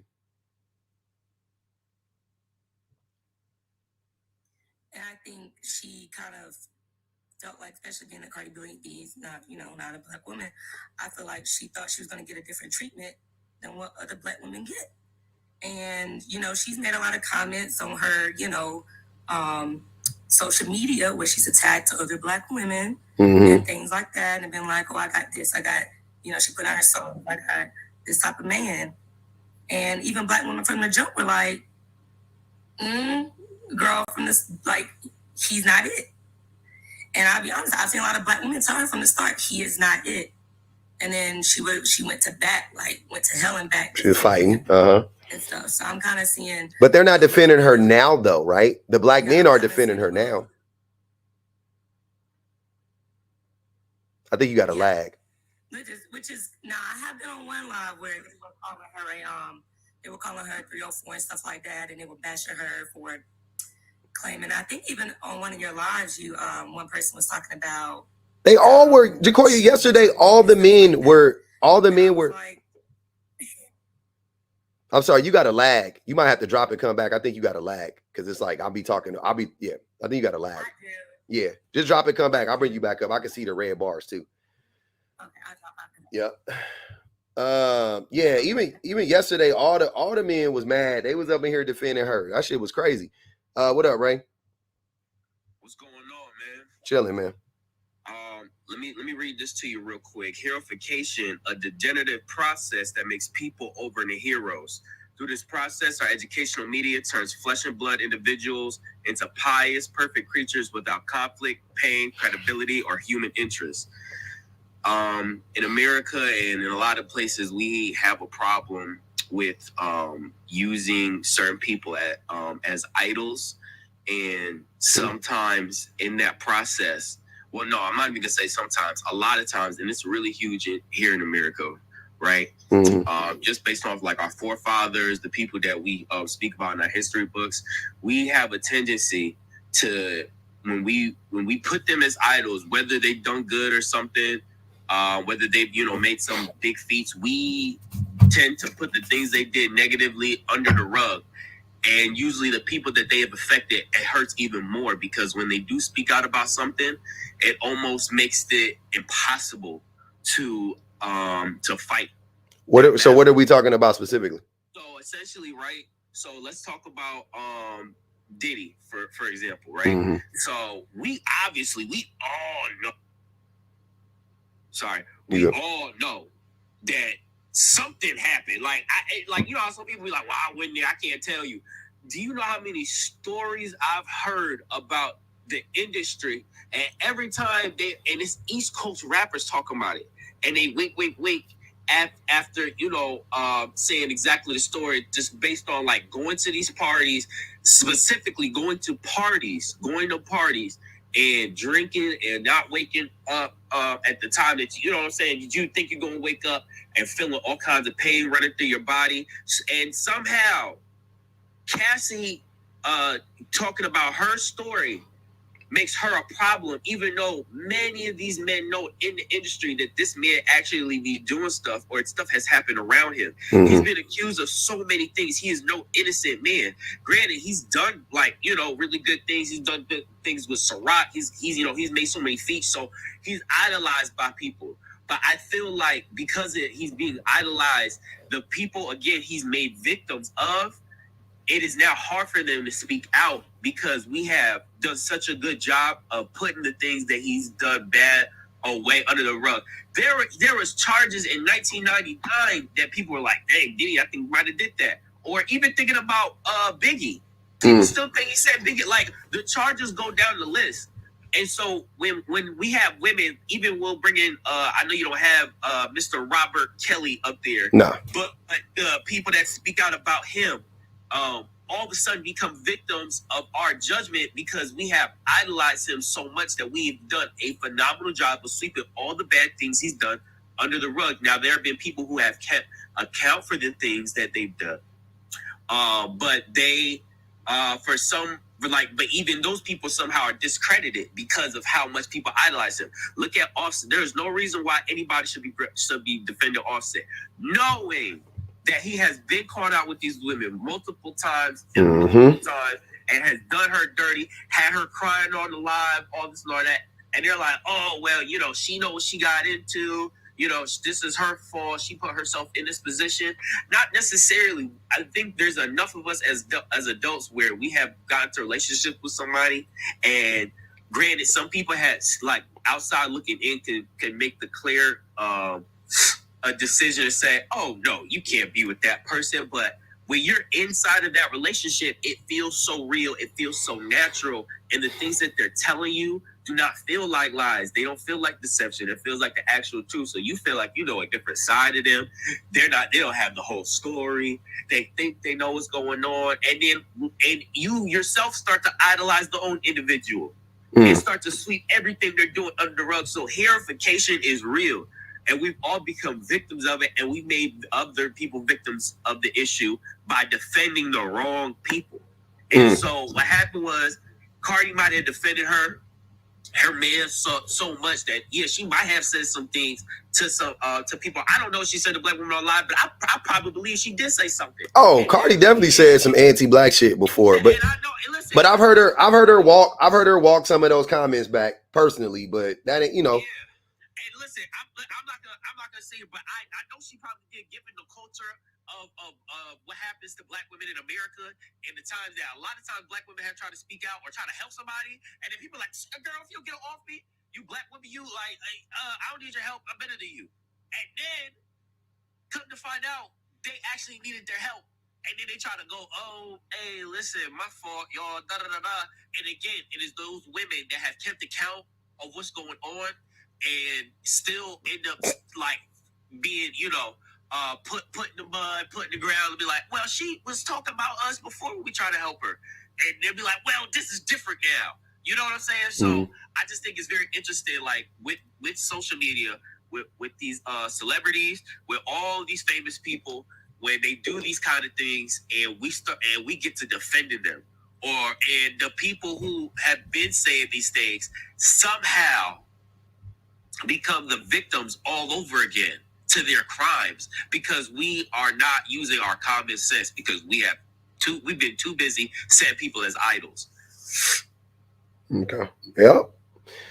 We do got a problem of idolizing people. I ain't gonna even hold you.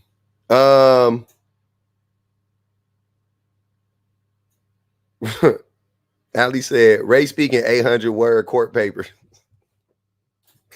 Why y'all come with that man say, man? Go ahead, Jacoya. You can finish. Damn. Y'all be so mean.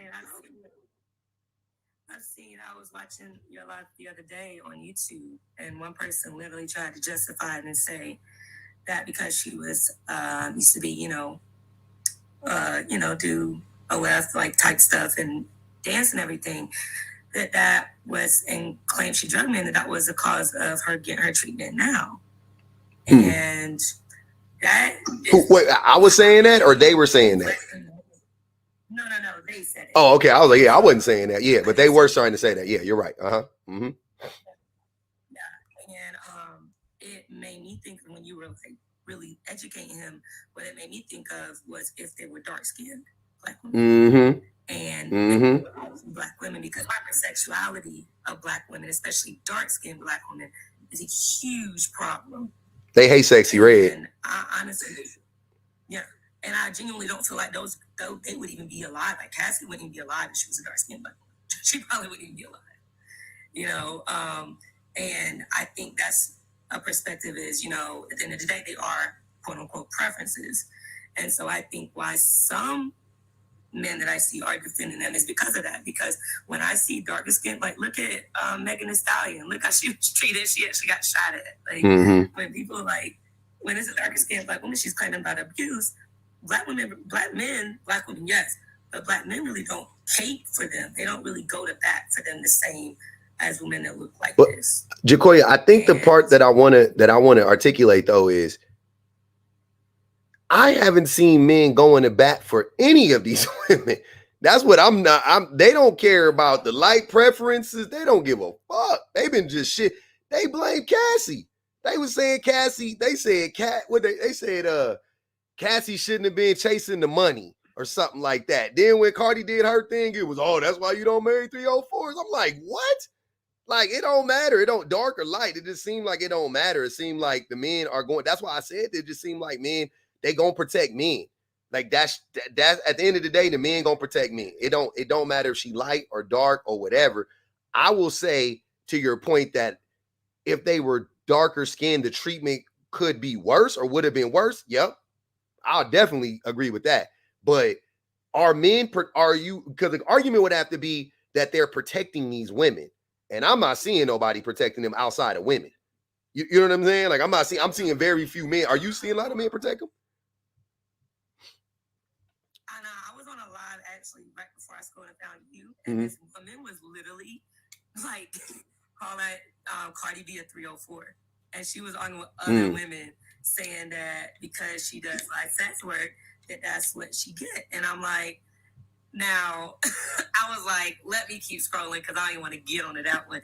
And then that's rage bait. Live where they were saying that Cassie stayed in because of money. Mm-hmm. And they were saying that Cardi did it to advance her career. And they were saying that she was like, I guess, clout chasing Offset. So that's like hold on. And I'm like, that don't make sense because she got more money than him. Hold on. Cardi B lost money fucking with Offset. She took a she put her career on the back burner, but for this man and her family. How did she? What? How did she get money? That don't even make sense. She lost money dealing with Offset. She'd be worth 150 million now, 120 million now if she was like, if she like really was just in a, because she missed the prime of her career. By the way, she missed it. It ain't like she can't come back. It ain't like she can't have a great album or two or whatever. But she missed the prime of her career, no doubt about it. But if she did that, like had she really like went like how Meg is going, how Nicki went, Cardi would have hit 120 million easily. She lost money fucking with Offset. That's crazy. That's the opposite. Like people just saying the opposite of the truth. It got to be deliberate. You know what I'm saying? Like, cause that's like y'all can't even put a sliver of truth in there to make me kind of believe it. Like they just saying the opposite of the truth. Like, oh, she lost. She got money dealing with him. No, she didn't. What woman makes money when they have a baby? Like, on some real shit. Will you tell me what woman made money from getting pregnant? Like, what? That don't even make sense. Unless you a surrogate. Don't no woman make money from getting pregnant. Like, y'all, every woman that get pregnant lose 30% of her money that she could have made in her lifetime. Like, let's just be real. If you got pregnant, you lost 30% of the money you could have made in your lifetime if you a woman. Like, let's put a fucking word on it. Like, let's be real. Y'all just people just saying stuff. Now, Beyonce didn't make more money after she got pregnant. Huh? Chloe Bailey back a little bit. Her career after the Disney movie. Her getting pregnant by what is her YouTuber? What is her career doing? Chloe Bailey, Ariel. Hallie. She got pregnant. It helped her back. Hallie. Chloe, the older one. Yeah, sorry. Hallie. Yeah. Bailey. Yeah, I was like, hold on. Yeah. Yeah. But I don't think that's how's her career being helped? No, it held back a little bit because they were saying that Disney was going to drop her at one point because she announced shortly after that she was pregnant. And that's what a lot of people were saying in the comments, like on her YouTube videos and stuff like that. They were saying that her having a baby was going to hold her career back by... I think it is. You think her career is moving forward right now? I think she's stuck. She like idle as fuck. I haven't heard anything from her. No, I haven't seen her do like any movie. I don't see her doing half of the press stuff she would have done. Yeah. Even music. But yeah, that's what they were saying on live. They said that Cardi is getting her karma because she drugged men and stuff like that. They said that was her karma. And they were saying that they said something else about how she they were saying that because she got cameras in her house, mm-hmm. There's no way that she didn't see the girls in and out her house and stuff. And I was like, she got a whole team. Like I doubt she's gonna be sitting there watching cameras on her phone all day. But to do what? I recall a video where Cardi gave, I don't know if anybody else saw it, Cardi gave Offset like a couple $1,000. Like she gave him a stack of cash. She gave him a bunch of money for his birthday. She gave him a bunch of shit. Yeah. She got that nigga stacks. Yeah. You know what? Now looking back on that, maybe that nigga is broke because like if I'm worth, $20-30 million, why would you give me $10,000 in cash? The fuck am I gonna do with $10,000 in cash? Like I'll be damned if my wife walk in and give me $500. Like I'll be like, thank you. Put this shit back in the bank. Like what the fuck? Oh, she gave him $250,000. Yeah, he broke. He needed that money. Oh, he needed that money. She gave him $250,000 in cash. He broke. I wouldn't even have took that shit if I was him. I'd have gave that shit back. That's crazy. I think it was like a whip. Oh yeah, she bought him a whip. Yeah, no doubt about it. Wow, that's crazy. They said, come on, man. Why y'all doing? All right. They said Can you ask her to clear her throat or move the fan around? Come on, y'all. Y'all be having me read. Y'all got me reading the most diabolical shit. I actually work nightclubs, so people don't, and I have asthma, so people don't think about the consequences when everybody vapes constantly in a room. It affects people like me. And so I'm on like medication, but it's affecting my voice long term because it's that much vaping at nightclubs. Okay? Got you. Even though I don't smoke. I hear you. Okay. I wouldn't. Y'all got me reading some wild shit today. It is funny, but I don't be wanting to read the shit, man. I be wanting to keep it to myself, but I gotta read it.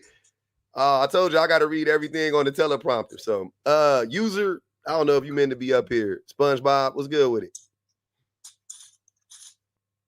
Oh, they don't even mean to be up here. They ain't know. Yeah. Or you can send the money back. Oh, nah, man. I got to read it. If it's on the teleprompter, you got to read it. What up, Kay? Oh, hold on. Let me read this one. Sagittarius Brownlee said, women watch their mothers be abused and turn around and praise their marriage because they resent their mother and believe they chose better. Yeah, I was thinking that too. I ain't gonna hold you. Yeah, man. The truth be hurting. Go ahead. How long you been on here? I've been on here for 2 hours and 55 minutes. I'm late to church. I was over there fooling with Lee and them. Oh, okay, yeah.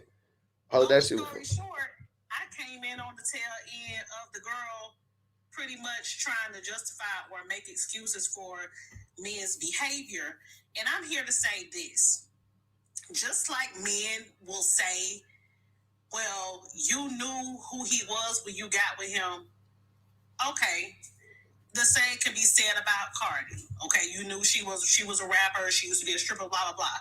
But when it comes to character, when it comes to integrity, I feel like it's night and day with Cardi and Offset, okay? Let's just take it there, saying that, oh yeah, Serena, I'm good. We only had a power glitch or two, but nothing too bad. People's out there jogging this morning on our side. But I think when it comes to integrity, the fact that Offset would do the most diabolical things, and granted,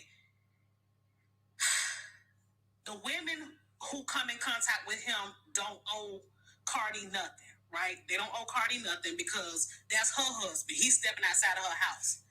But at the same time, if a woman knows that a man is married, why would you entertain that man? Just on GP, like for $2,000. That part. So, and the thing about it is, $2,000 ain't no money. To who? To who, Kay? Wait. It's a recession. Cardi said it's a recession, and I believed her. That's what she said.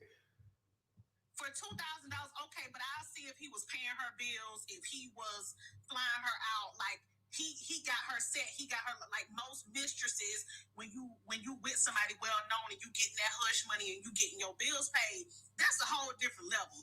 But $2,000, like $40. Hey, it ain't 40, it's 2,000. That's what I'm saying. It's 2,000. But long story short. Hold on. Wait, hold on. I want you to finish. I gotta ask Jaquoia this question. Jaquoia, can I ask you a question since you be working in them spaces, nightclubs and shit? On a good night, is $2,000 a lot of money on a good night? For a dancer? Dancer, yep. Now, currently, because in the past 3 months, yes. But they don't consider that good. That's not good, but right now that's because Cardi said it's a recession. Yeah. Yeah. You should be making minimum. That's what I'm saying. For bartending, I think I told a girl in here, I did my biggest night, and I'm just a bottle girl server. Like, I just bartend. I did around 36 in one night. And I got 18 of it from one customer. God damn. So what's his name? Offset? Yes. can DM people and tell them where, but yeah, I've been doing it for about like 4 years now. I got into it because I'm narcoleptic, so I can't legally do certain jobs like other people, so I have to work at night. I started doing it, and you learn a lot about people. I mean, what I studied in psychology comes into play at the club, I swear. You see it firsthand, like the colorism, what I call the de-blacking. That's like a new thing we came up with. Like people bleaching their skin and shit, or nah, like de-blacking is like I've literally had a man argue with me, a black man, over and over about how I'm not black, I'm mixed. Like, oh, but that's old. That's old shit. Yeah, niggas always do that. Yeah, and they would like de-black you, so they would do anything to tell you that you're not black. To put you on a, just so they can pedestalize you though, because they can't pedestalize a black woman, so they got to be like, well, you got to be something else, so I can really like. The same thing white teen men do. They do the same shit. Oh, you're mixed. No, I'm black. Like, I'm not usually attracted to black women. That's what Yep. Like, so for me, attracted to you, you have to be mixed with something. And that's when one white girl came out. She was like, well, her dad's side of Puerto Rican. I was like, girl, that's Afro-Latina. It's the same thing. It don't mean nothing. Like, both of my parents are black. When you see me, I'm a black woman. I get treated like a black woman. So, and then you see the difference with the complexities between how white women treat you at the club versus black men. And then how the white girls treat you versus, I hear a lot of stuff. I'm telling you, like, stuff I'm not even meant to hear or see. And I mean, how you gotta, like, some men will come in and they want you to act like you a child. Like they want you to literally be underage. I mean, yeah, I believe all of that. Very, yeah, it's, I mean, you see everybody, you see husbands, you see boyfriends, you see couples, and then sometimes the women in the club that come in with their husbands are worse than the men. Damn. The stories I hear from the dancers, they tell me, like, I thought it was gonna be, honestly, I thought I was gonna be intimidated, but I saw more female solidarity there than any other job I've had. Truthfully. Cousin, let me get $500 to the fur. That's all day. That's all very true. As somebody who also used to work in the nightclub environment and is a former bartender, she is not lying. What I'm upset about is the fact that those women let Offset play in their face for $2,000. Because you can get $2,000 from a regular ass man. So you mean to tell me you sleep with that lady husband and it's Offset and you only made it pay you $2,000? Let's not take Cardi's price. Let's take it with a grain of salt. They might have been getting them for 10. You know what I'm saying? But let's just, she said 2. She said 2. And I said, all right, but I'm thinking it could be closer to 10 because it's Offset. Are you right? But wait, Shan, hold on, Shan. He broke though. Let's keep that in mind. So I'm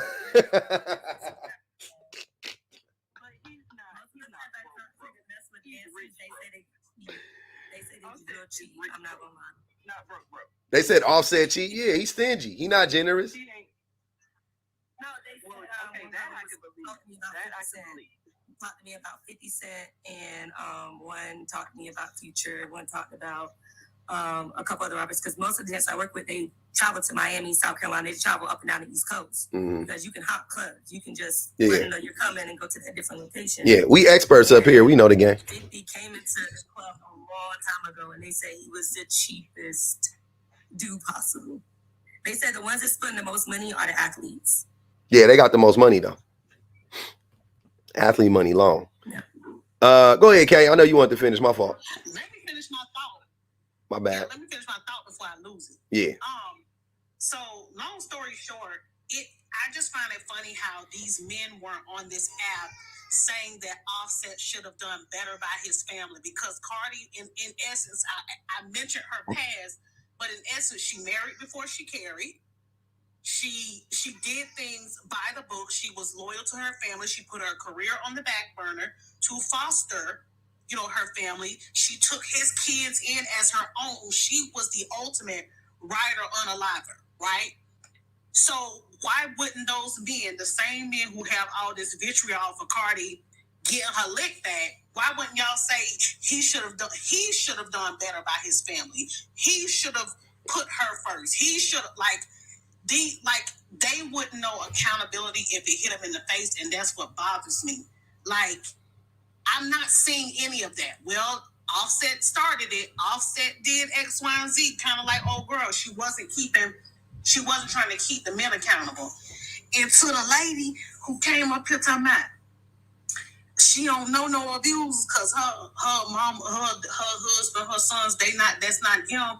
Like, it becomes dangerous when it seems like you're caping for problematic men. And if you were speaking about your family, that's your family, your experience. You can't speak for every man because you don't know every woman's experience. So I said all that to say this. And I know she turned the comments off, but girl, fuck your daddy. Like, in all actuality, even though a person can turn their life around, and I heard you say that public, and I'm with you when you're right. But if he didn't make that right as an abuser to the people he abused, and he just went off into the sunset, and he ain't an abuser no more. If he ain't go back and make it right with that lady, fuck him. Yeah, I don't know. A child predator. They might move to another state. They might get married. They might become a pastor. But if you don't go back and reconcile with them victims, you still ain't get. If you don't go to jail, period. if you one of them and you don't go to jail, it don't count for me. I don't care. You gotta go to jail. You gotta turn yourself in at some point and do a little time, man, for that. Like, you ain't no apology. Like, the apology cool. You gotta do a little bit. I don't care if it's 30 years later. You know what I'm saying? You gotta do a little time, a little 2 to 5. You know what I'm saying? It's something slight, you know what I'm saying, depending on how long it was ago or whatever. But you gotta do something though. Can't just come back on some like, I'm sorry. Fuck that. Hell no, nigga. You gotta do a little time. I went to the church and cried and slobbered and stuff. You know they like to join the church and cry and slobber and still ain't different. Deja said, wait, was he using her money on them? Just a thought. Yeah. Because he had no money. She gave him $250,000. That's at least 25 trips to Poom Poom Room. $250K is at least. Okay, I know Offset probably got less money than Cardi, but that man wasn't poor. Like, come on, now he had some of his own. Hey, I was thinking he got some cheese, and I forgot that she gave that man $250,000 on his birthday. Like, that's some broke nigga shit. Niggas, hey, your girl hand you a fistful of money, you poor. That's all I know, man. She gave that man a fistful of money. I feel like that was on some, because they both did that with each other. Like, when it was her birthday, he bought her, super expensive ass cars and jewelry and money. Like, this is them tricking off on each other. She gave him the money so that he could buy her gifts. That's what. And he used the money. He used her money to buy her gifts. You can't convince me of anything else. Them the same lies Offset was telling them women to make them take $2,000. Exactly. He was running the game on them. I don't believe it. You got some money, nigga. Don't play. Hey, he had to pay tax on that $250K though. Why would you give a nigga $250K if he not broke? I'm telling you, that's crazy. Every time I think about that shit, I'm like, what? In cash? Like, not like an investment. Cash money, $250? Nah. I know, a gift over. Who said what? Who said what? Nah, a gift that. I told Mello to shut his bell pepper shaped ass. What do you do, man? Public Offset ain't nowhere near broke. Okay. Offset ain't nowhere near broke. Like, Offset, you got access to Offset bank account, Mello. That nigga don't know. Brianna Sharper said he has a gambling problem. No. I don't know, man. Migos is not bigger than Cardi B, by the way. What'd you say, Shan? Migos is not bigger than Cardi B extremists. Hell no. Y'all gonna have to stop. Hold on, y'all. Hold on. Y'all gonna have to stop lying about Migos. The Migos are not bigger than Cardi. Like, please be fucking for real. Go look up who got more number ones. Go look up who sold more. They are not, bro. They are not. They are not. They're not on the same level. Like, let's be for real. Cardi is significantly bigger than Migos, actually. It's not like they right under her. Like, Cardi is, man, I'm gonna say, hey, if Cardi wouldn't have never fucked with Offset, Cardi would have been female Drake. She would have been female Drake money type shit. Because she was like, she went, man, y'all don't understand. That woman went diamond in the late 2000s. Who the fuck went diamond after 2005? Like, when was the last time you seen somebody go diamond? Like, Drake ain't went diamond. Good Kid, Mad City didn't go. All your favorite rappers did not go diamond. I guarantee you that. Extremists, name 5 number 1 Migos songs. Name 2. Give me 5. Name 2. Name 2. 5. Name 2. Number 1. Give me 5 number 1. Cardi B got a couple. Cardi B had like a club. Cardi B got like 3. You like 4. that group more than Cardi. Don't mean they were bigger than her. Drake didn't go Like, diamond. First of all, they're a group. It's 3 of them. Cardi B is by herself. She is a brand and a name all by herself. They said that way as a group, and as you can see, none of the other 2 have not been able to keep that up on their own as solo artists. Wait. Cardi B has always been a solo artist. All the time. That's the thing. That's the thing. Drake ain't been diamond every. Come on, y'all. Drake has not sold 10 million albums every year, y'all. Come on, y'all. Let's. Okay. Okay. I see. We gotta go. Y'all gonna make me go. I don't want to. Man, I ain't gonna argue with y'all about this shit. About the music industry. Y'all tripping, man. Care, but to say that the Migos is bigger than Cardi is just not true. Because again, the Migos are 3 people, and they don't even exist anymore as a group. Cardi B is still Cardi B, and always has been. This is wicked work. She was smarter than him from the get-go. She established herself as an artist by herself. He established himself as an artist with a group. So she was smarter than him from the very beginning. Didn't he just drop his first solo album and it went, that shit went wood in the hood? Didn't his album just... It flopped like a nigga needing blue chew. Hey, that shit flopped. That nigga album flopped. I listened to 3 songs on it. And deleted it from my fucking I had put it in my little queue to play. I deleted it from the queue. Like, get this shit up out of here, man. That shit trash, man. This nigga ain't got this nigga. White kids dancing to her songs.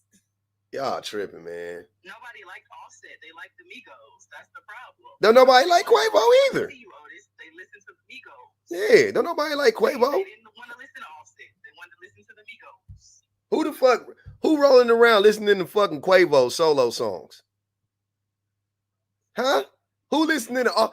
I ain't hear one nigga. I live. Hey, I'm hood adjacent. I'm around hood shit all day long. I ain't heard one nigga listening to no motherfucking Offset song. Not one. Not nary one. Niggas listening to Bodak Yellow though. I remember that shit like it was just his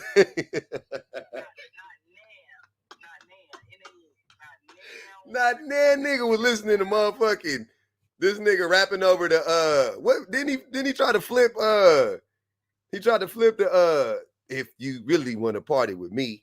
Didn't he try to flip that beat? That was the song he was he did it with Don Toliver. But Cardi made the song. I wouldn't know. Damn. They said Ric Flair is only one. I don't know. I can't name 2 songs from. It was Do Anything for Clout featuring Cardi, and Cardi ate it up. Yeah, all they features Cardi was she was the best on. Wasn't Cardi on that one song with the white boy G-Eazy? Yeah, she was on that song with G-Eazy and Belly. Yeah, she was. Yeah. And Adam Levine. features for sure. Don't she got that song with She was with the little short nigga from Hawaii that be trying to make black people music? What's that nigga name? Bruno Mars. She got the song with Bruno Mars too. That was a banger. I think that one was number one. Yeah. She got two. Yeah, y'all tripping. She got one with Partisan Fontaine too. Not party. Not partisan. Oh man, not Mr. Yeah, you gotta say that nigga full name. Yeah, this was obviously before the maid situation, but yeah. Oh man, that's funny. Yeah, y'all tripping, man. I'm just saying. She not bigger than Migos. You niggas. She not bigger than the Migos. You the only one delusional. You tripping, bro. Don't nobody, man. I'm gonna mute you in the chat just for that. That shit crazy. Keep saying dumb stuff. Mm-hmm. But if that make you feel better, that's fine. Why is that important? She not bigger than the Migos, but she got more money than Offset, so.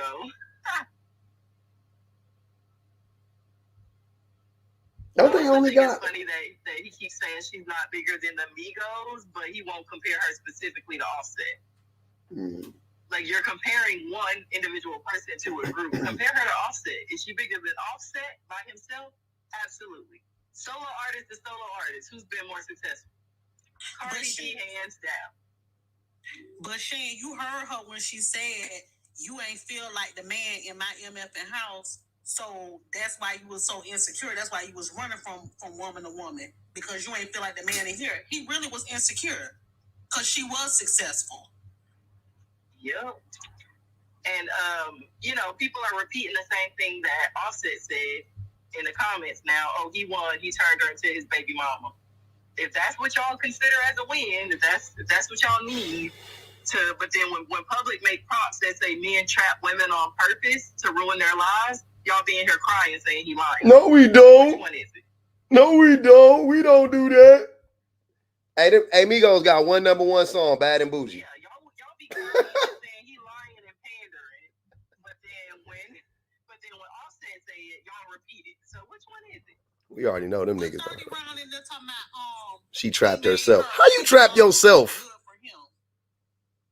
How you trap yourself?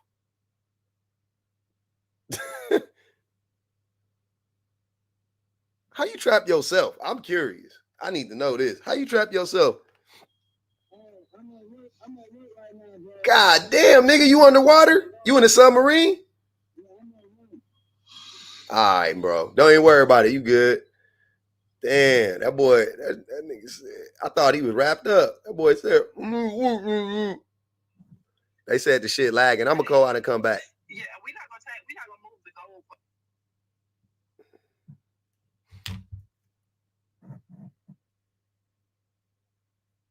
Man, TikTok really bit. They really don't like me over there, man. I might just women pregnant on purpose to ruin their lives. Y'all say that he's lying and that's not true and that's ridiculous. But you're just saying he won, he baby mama. You're saying the same exact thing. I gotta hear this. Y'all just saying weird. Y'all saying crazy shit, man. Mello, what are you talking about, bro? No, they was talking about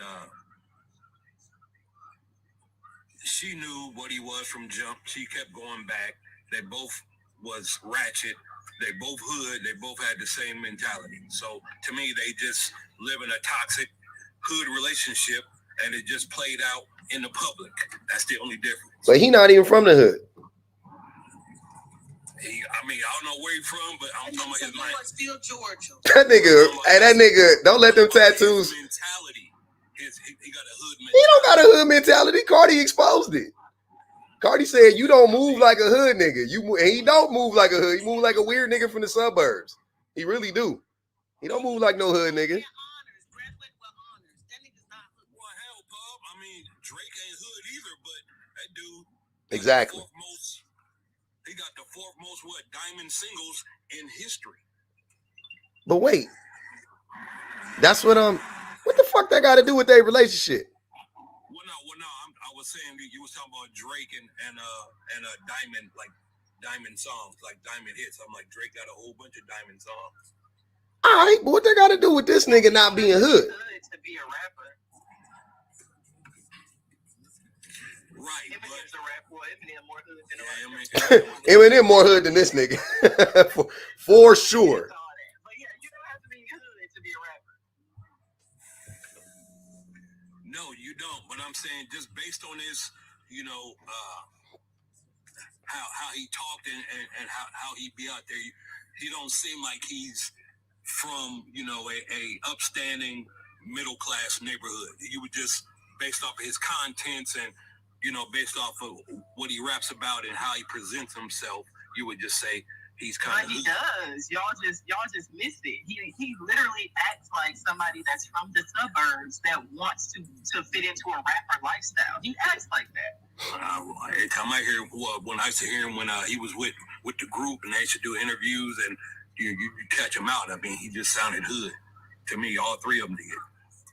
Yeah, no, he was trying on the rapper aesthetic, like a lot of them. It's a lot of niggas. It's.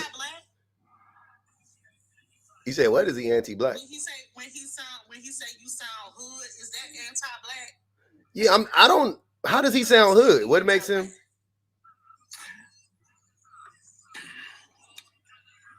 Hood, to me personally, is just it's a certain way that you just carry yourself. I mean, you from the hood, Mello?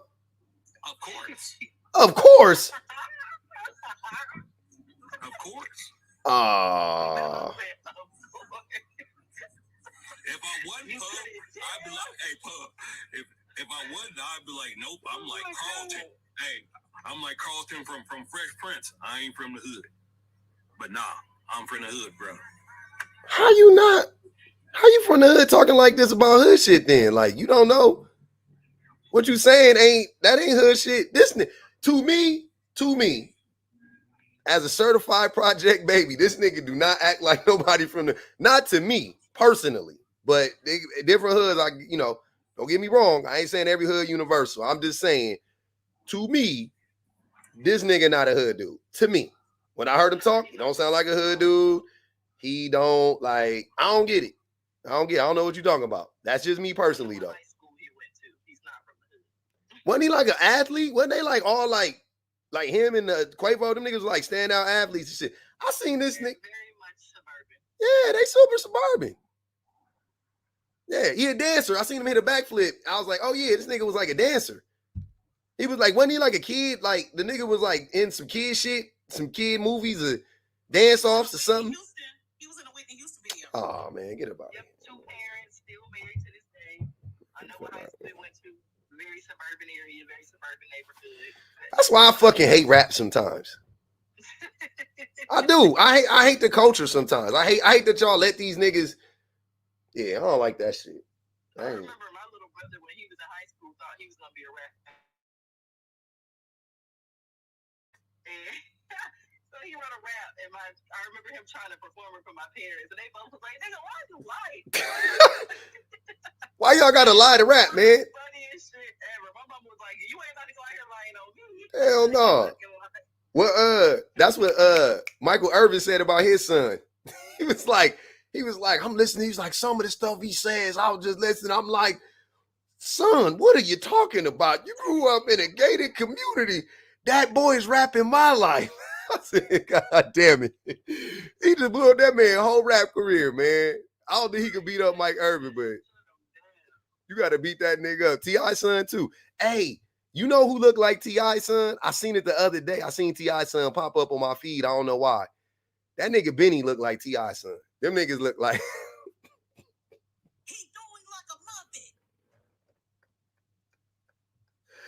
I seen that shit on the live one day. I was like, I seen him pop up on my feed the other day. I said, I had to do a double take because I thought it was Benny. I was like, what the fuck this nigga pop up on my shit for? It was T.I. son. I was like, oh, shit.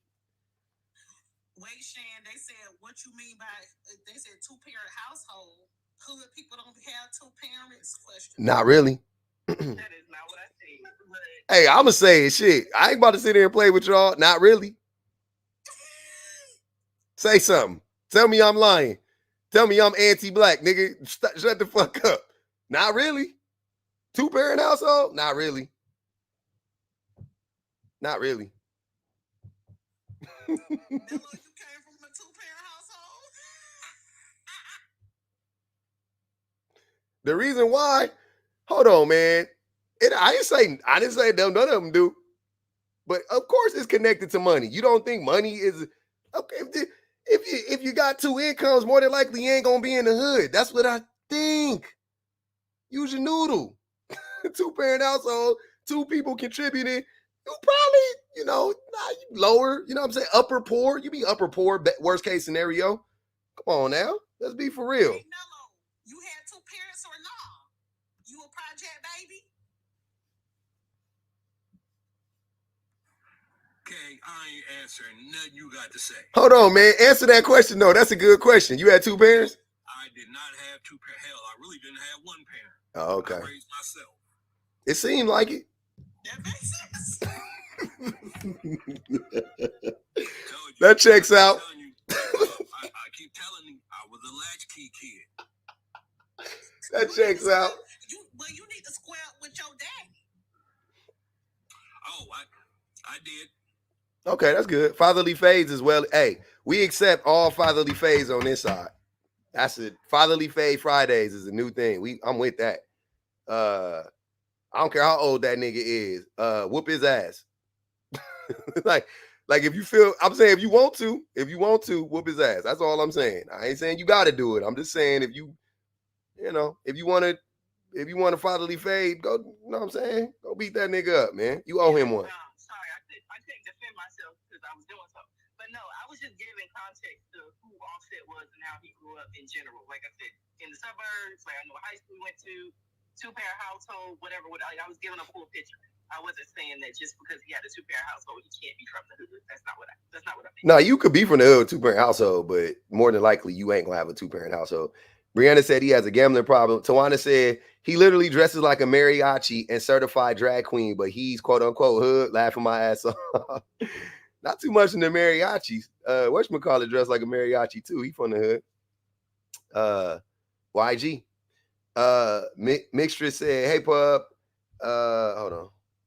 Oh, what's my email? It's in my link tree, I thought. Well, never mind. What's my email? I need to send you a message about a man's panel tonight. Thanks for what you do. Okay. It's publicoffender100@gmail. Here, I'll put it in the chat. See to fix your screen. Nope. This weekend. On Sunday, I think we got my baby birthday party tomorrow, so we ain't gonna be. We gonna be. I'm taking tomorrow off. Yeah. Hey man, yeah man. Y'all gonna have to stop saying foolishness though. At the end of hearing a lot of foolishness coming up out of here. You ain't gonna scream the party in Discord. What party? We want to be to the live screen party. What party you talking about? We taking my baby to. We taking that nigga to Dave and Buster's. We ain't having no party at the house. We can't go to Dave and Buster's. Y'all want to go to Dave and Buster's on the phone? I ain't know Dave and Buster's was still open. I ain't gonna hold you. That shit open. He's not gonna have time to be on the phone. Hell no. That shit. He's gonna be needing his undivided attention. Everybody get a game card. I think we got like whatever package we got. I think it came with like 10 or 12 game cards or something like that. So everybody gonna get a game card. And I think we got it reserved for like 2 hours and shit. Shit gonna be fun. I was just about to say that, pub. Just make sure you load them game cards up and just let them have at it. Well, nah, we got a package. So we already, you know what I'm saying? We got a reservation. We ain't about to go there on no like whim shit. Like, let us get a table. We got a section and shit. You know what I'm saying? Yeah, we got a little section. Cause not the cousins in the chat act like you the rich uncle. Take us with you. Hey, can we go? Hey, I'm gonna tell y'all something though about that package. If y'all on some real shit, it's low key like kind of cheaper to do the package. I think it was like, no, it is for sure. Yeah, I think it was cheaper than like if everybody came and like basically the cards added up to the pack. Like basically you get the cards for free. You know what I'm saying? So you get a section, you get food, and you get like 10 cards with like $30 a piece on there or something like that, $30 or $40 a piece. I was like, okay. And I think the shit was like $400, something like that. That's what I did for G birthday. It was like $389, and they got cars, they got an hour to jump, they got pizza and everything. Hell yeah, shit cheap. I was like, no, definitely the party package. If you want to do a birthday party at any place, always do the party package. Like no, hands down. It was just funny that you called it a section. I'm saying it's cheaper to just go there and do, like, if you got a few people and y'all want to go to Dave & Buster's, just set it up and pay for a party. It's cheaper. It's like going to the club and buying a bottle. Like, it was like when I got older, when I used to go to the club, I started to buy bottles because I realized I was like, you get in the club for free, you get your own section, and you get, you know what I'm saying? Like, what is a bottle? Like $300. You pay $300. You split that between 3 niggas, $100 a piece. You get in the club, so take $20 off of that. So you really didn't spend like $80 on, like, what? And you get free mixers and shit like that. I was like, hell yeah, just get a. Yeah, don't try to throw that in our faces.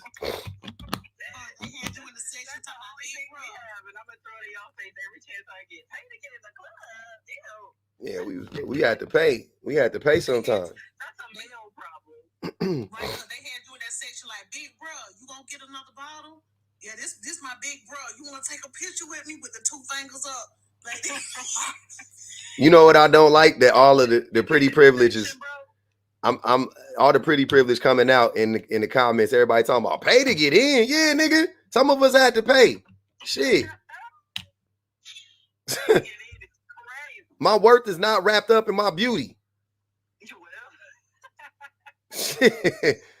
Maybe if the club owner was a woman, maybe I had a shot. This is the one time we get to rub something in y'all's face. Hey, Shan, that's true. Beauty is not a currency for men most of the time.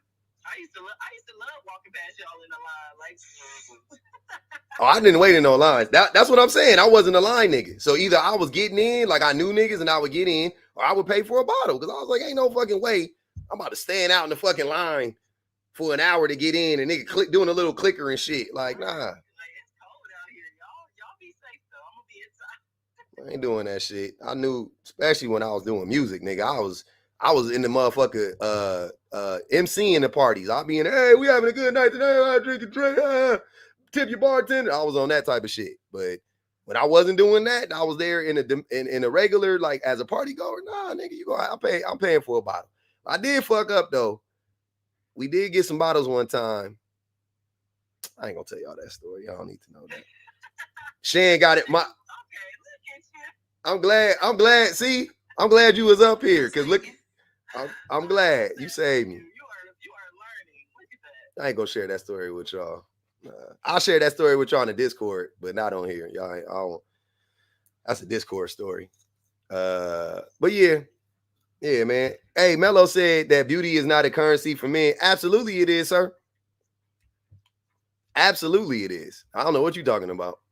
Why don't you get in the club free? That's a different thing. That's just a different thing, baby. Wait, but hold on. But not too much. Not too much. Nigga, you don't think I was getting love in the club once I and I ain't talking about from the women. I'm saying like you don't think they would strategically put me in play. Like, yeah, nigga, I was getting you tripping. Don't do me like that. I was getting love. That I got love. They would come up and be like, oh, can you come back next week? Like, I was getting love. I get it. It's a lot of ugly niggas out there. I get it. I ain't saying that I wasn't. I'm just telling you though. I ain't about to hold you. I'm just saying. I'm also not about to let you lie and act like men don't be getting by on their looks. Like, don't do that. We do be getting a lot of love on our looks. But if you ugly, just say that. Yeah, men can have pretty privilege too, for sure. They might show up different, or yeah, men can have BOA in the house. Hey, exactly. matter of fact, even at my old ass age, I was walking through the mall 2 weeks ago, maybe 3 weeks ago, I don't remember, but I was walking through the mall and there was 2 club promoters in there and them niggas approached me and wanted me to they was like trying to get me to go to the club and was like, and we'll set you up and we think you'll be good for the brand. I was like, bro, I haven't drank in 10 years. I don't go to the club. I'm married. And he was like, oh, I'm sorry, man. I didn't know, man. I was like, yeah, it's all good, brother. That shit was funny. Yeah, they was on your boy. Don't do that. Now don't do that. That's for y'all. I leave that to y'all niggas. Y'all, it's a lot of y'all out there in the cold. I wasn't him though. I wasn't him. But hey, you know what? Hey, I'm just saying, when niggas try to be like, yeah, we all ugly. See? Nah, don't do that. I ain't about speak for yourself. Yeah, man, we wouldn't. Hey, none of us was getting love. You know what I'm saying? But nah, nigga, that was you. That was it. Don't generalize. Nah, don't put me in that shit. Put somebody, put them other niggas in there. Because I'm saying on some real shit. The reason why it's important is because we actually do get. You know what I'm saying? Men get privileges off their looks. You don't think it's BOA for men too? Because Mello, I'm saying that shit not even from women. I'm saying from men. Men treat you better when they think men are attracted to men too. And it don't even got to be homosexual. I'm saying like men treat attractive men better. Men want attractive men in their cliques the same way women do. They want a tall nigga. Hey, we going out tonight. Don't tell that nigga Craig though, man. That nigga last time nigga went to the club, he out on them fucking trash ass Pumas. Don't tell that nigga we going to the club, bro. All right, bet. You don't think men do that shit? Men do that same shit. Pub, I don't know. I don't think dudes want all pretty boys in their clique because I said I don't think don't want an all pretty boy clique because somebody ain't pulling. Who don't? Who did? If you hang out, listen to me. If you hung out with a whole bunch of dudes that just looked way better than you, and you was the one that just didn't look as good as everybody else, you getting the ass end of all. He's speaking from his spirit. Hey man, I'm just saying, don't put that jacket on all of us, because I definitely curated a couple times and had the looks going. You know what I'm saying? Like, all right, I know I can get this nigga B. I'm gonna get J. We gonna get Nosa in there. All right, cool. We're going to run it up with them. All right, bet. Like, hell yeah, I had an A-team. I used to bring my A-team to the spots. Nigga, you thought I was going to bring some funny-looking niggas that couldn't dress? Absolutely not. Mello was the one with the Pumas on that didn't get invited. That's cool. And that's cool. It be like that sometimes. But Mello was always I gotta disagree with you, Mello. I gotta disagree with you, bro, because we do got that going on in our cliques, bro. Like, I had homeboys that I had to cut off because they ain't had no money. Niggas want to come out and have fun, but they ain't got no money. So at the end of the night, when it's time to eat, when we going to Waffle House or we going to wherever we going, you feel me? Motherfuckers, that's my last in the club. We had to cut that motherfucker out, bro. That's just how it go. And then if you don't know how to put that shit on, you feel me? You standing with us. You think we finna motherfucking, they gonna look at us like we crazy. You know what I'm saying? Like, who the fuck this nigga not rolling with you? if your fits was weak and you was, that was for sure money. That was another one too. He didn't used to roll with broke niggas, like, because you know the niggas would be like, broke niggas will fuck your emotion up, bro. You know what I'm saying? You be out there trying to have a good time and you buying drinks and you I swear to God, I had to cut a homeball for this shit. We out here buying drinks. Me and my other dog buying drinks. We're having a good time. I'm buying girls drinks at the bar. We having a grand time. This nigga sitting in the back, cut, mugging and shit. You know what I'm saying? So I felt bad. I bought the nigga up there. You know what I'm saying? Not a beer. Yeah, I bought him a Modelo. You know what I'm saying? Not even a stiff drink. You bought that nigga a brew. Hey, brewed that nigga up with a Modelo. Principle, bro. Like, why come outside, bro? Why you want to come outside and straight up pump fake like that? You know what I'm saying? You pump faking, cuz. You coming outside, yeah, you might look the part, but you ain't got no money. What's the purpose of that? That's what I be trying to figure out. Hey, stay your ass at home, bro. Hey, and I ain't gonna even hold you. I done paid for some, like, the right type of homie that I knew, you know what I'm saying? Like, I knew I could, like, all right, this nigga's a runner. Like, he gon', you know what I'm saying? Like, he got the mouthpiece and that nigga got the swag. He little down on his luck financially. Yeah, nigga come through. We pay for that nigga too. That's what I'm saying. I don't know what you talking about, Mello. I thinking back on it, I'm like, yeah, I definitely had a lot of days of, like, a lot of nights of, like, it's a difference between a nigga that sometimes you know he ain't got it this week. Yeah. So you might look out for y'all. You might look out for him, or motherfuckers just like, damn, now all of a sudden you ain't got it no more. But I need 20 to get in. I need this, and I can't go inside this certain club because you ain't got no money. Come on, bro. Yeah, you know what I'm Nishan said it the best. Said, I don't want no ugly wingman. That's what I'm saying. Why you want an ugly wingman, nigga? Like, that's going. You talking about it's a competition? You tripping? That's it. That just bringing air. You got 2 attractive niggas, oh, you good to go. You got 3 attractive niggas, oh, you winning, bro. You got 1 attractive nigga, they not gonna come over because they scared of the 2 ugly niggas. It's 3. If it's 3 dudes in the clique, one of them niggas is worth talking to. Why all the women gonna come over? They're not coming over there for 1 nigga. It's 2 weirdos. They know they're gonna have to deal with the 2 ugly niggas. But if it's 3 cool niggas, all right, cool. Shit. 3 niggas over 5'10" with some decent, you know what I'm saying? Fit looking right, you know what I'm saying? Fit looking right, cool haircut, you know, not looking weird, not in the back of the club staring at niggas, mean mugging. Yeah, you're definitely more likely to attract some people over there, man. And y'all gotta watch out for them niggas who be pump faking it, that look like they got that shit on, but as soon as you one of y'all ladies out there like, buy me a drink, or what you drinking on? He don't ask you what you drinking on. He just want to goddamn run that mouthpiece on your ass all night. Yeah, watch out for that guy. He dangerous. I used to just give them drinks out the bottle when they, you know, we used to do that shit. Could I do a tiny bit of my duties super quick? Go ahead. Hey everybody, it's 400 of y'all on the TikToks. We know the YouTube is popping as always. Over there on the YouTubes, could I get every person watching the live to go and like the YouTube video? And then on TikTok here, can we get to about 200K likes, please, y'all? I would really appreciate that. And as always, my little challenge for y'all, it do end at the end of the month. It do end October 1st. But remember, the challenge is for y'all to go and flood public social medias. So take all of his posts and stuff, interact with them, like them, share them with your friends, comment, do all the things. That stuff is going to end on the 1st of October. I just want to see where we got with that. We're going to have a couple little other ones for the rest of the year, but I would really love to see if y'all would flood it. You know, we got 50K on the TikToks, 10K on the YouTubes.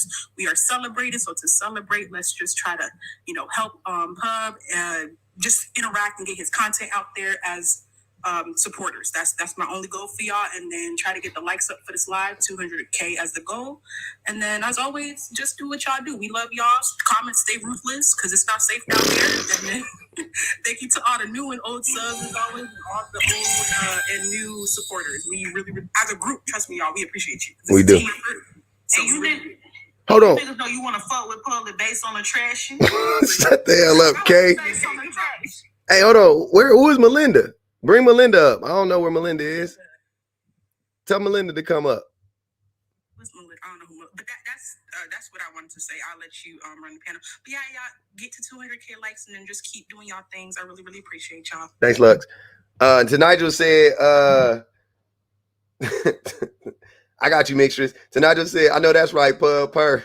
To Nigel said, side note, if they don't want to hang with broke niggas, why do they want us to date them?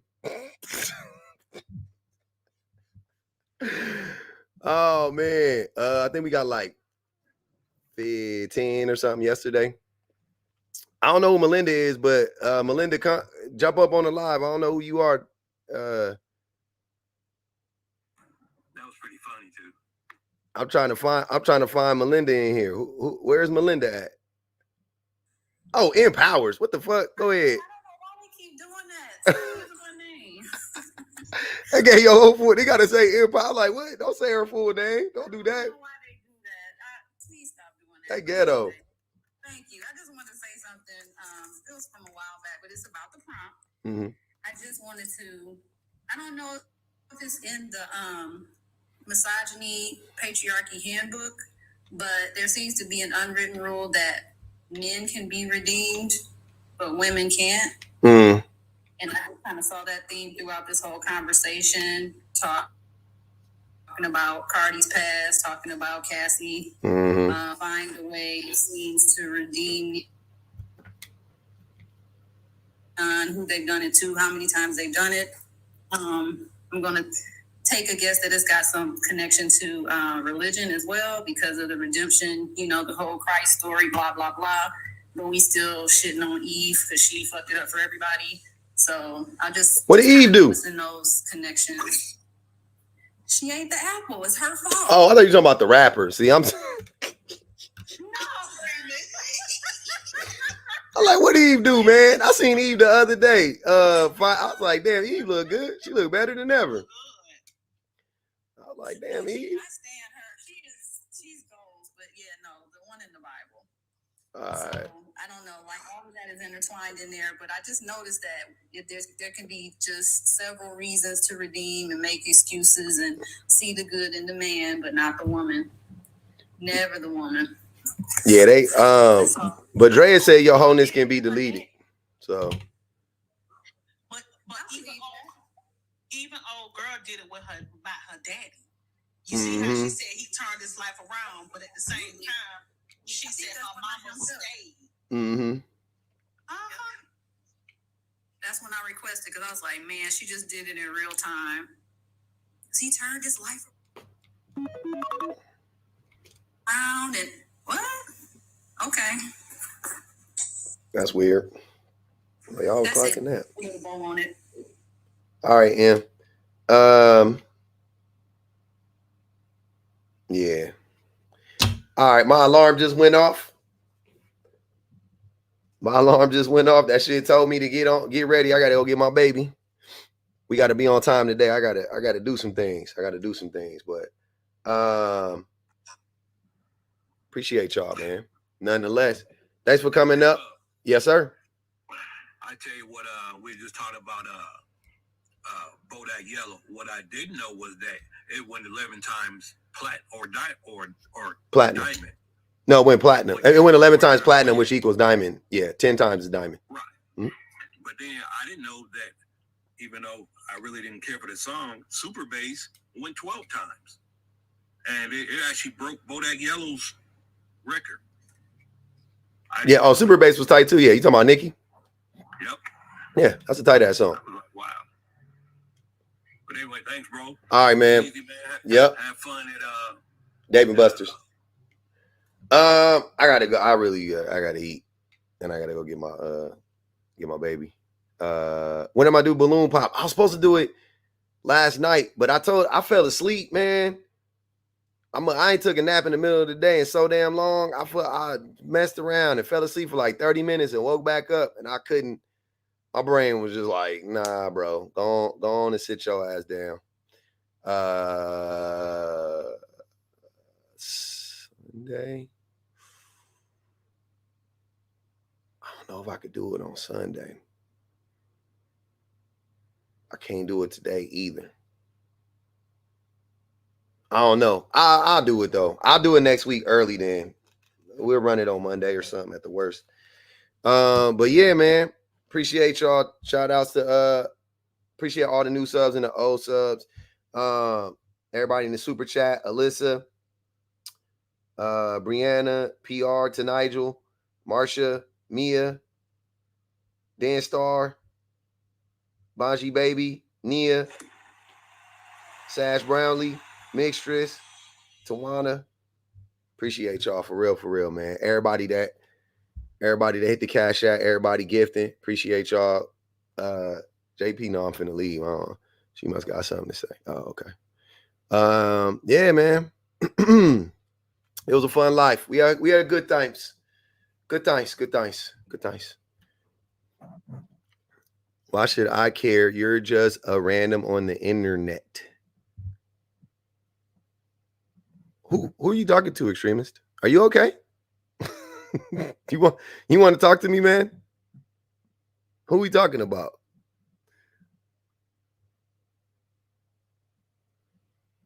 I didn't know. I don't know who he talking to. I invited him up. I didn't know if he wanted to.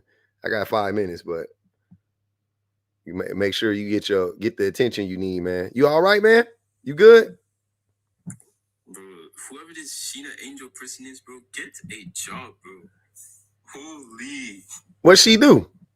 Bro, she's been on my tail, like, talking about, if I prefer Asians, why am I here? Not realizing that TikTok is an Asian platform. Actual idiot, bro. What you mean it's an Asian platform? It was created by an Asian in Singapore. From Singapore. Okay. But I don't understand the relevancy.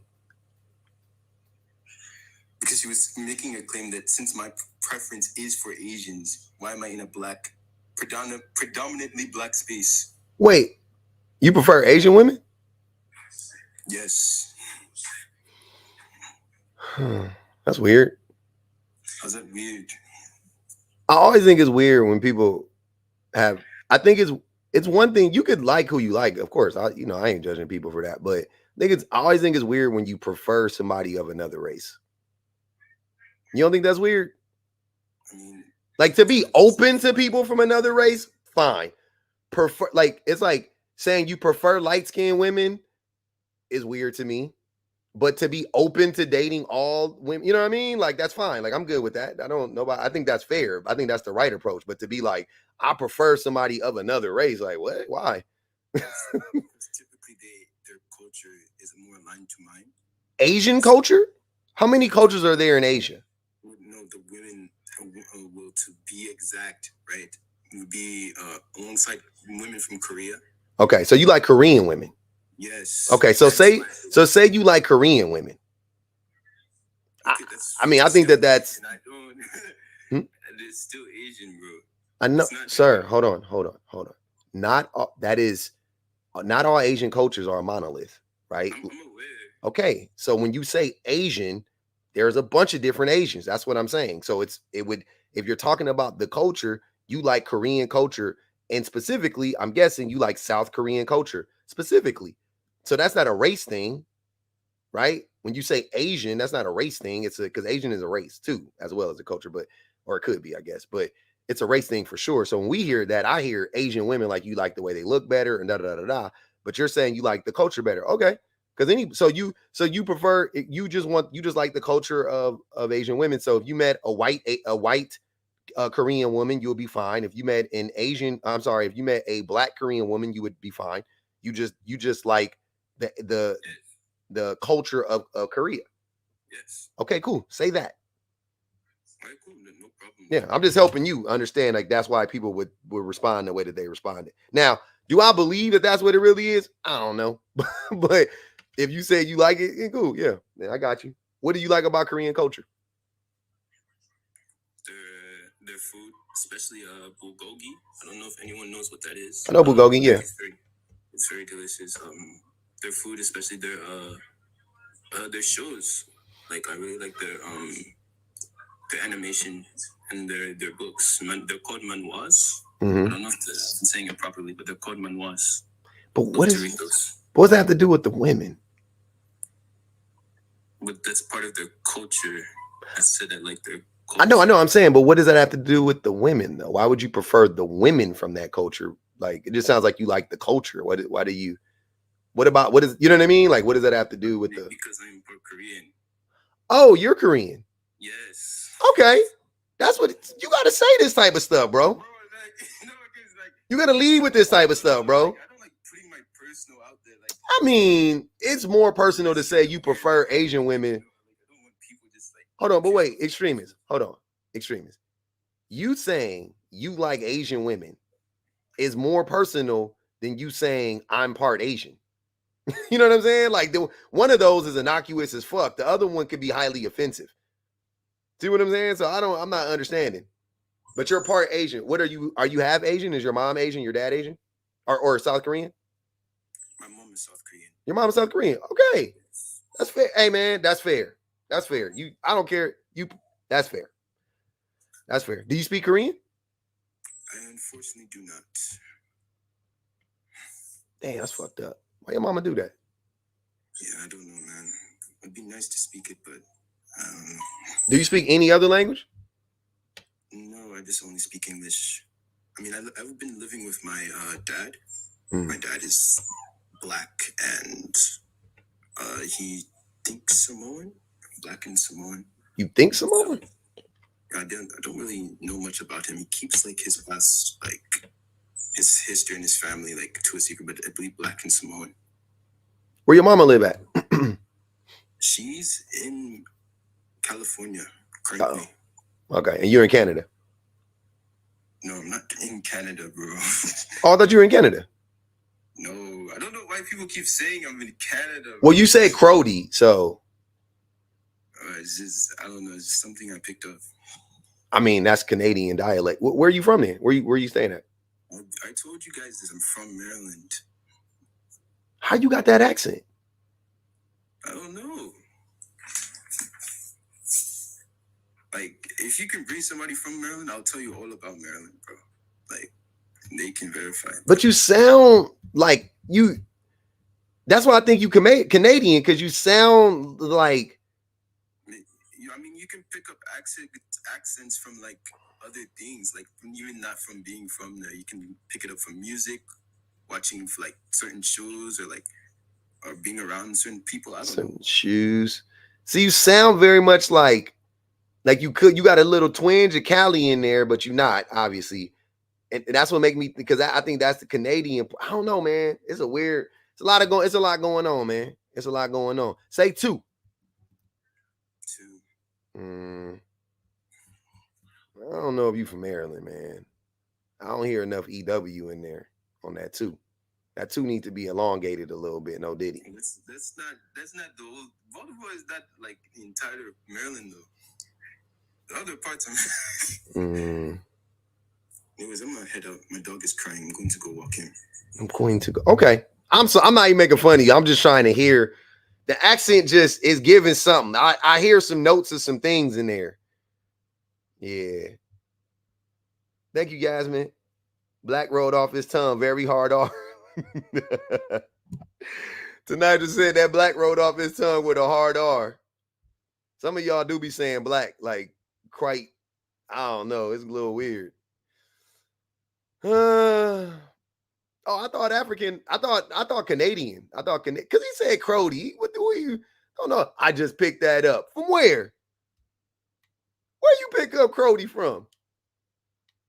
You went to Canada?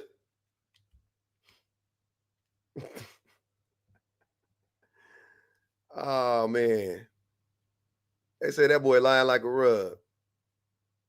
Black. That black was hard.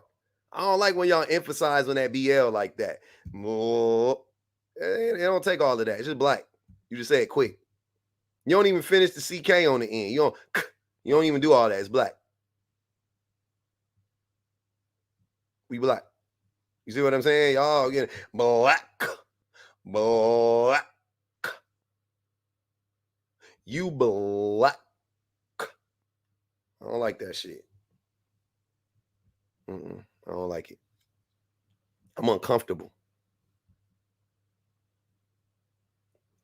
I am. I gotta go get him right now. It's about to be 2. He get out in 15. What time he get out? 2:05. He get out at 2:05. Why y'all yelling at me? What'd I do? All right, man. Y'all stay black and die. All right.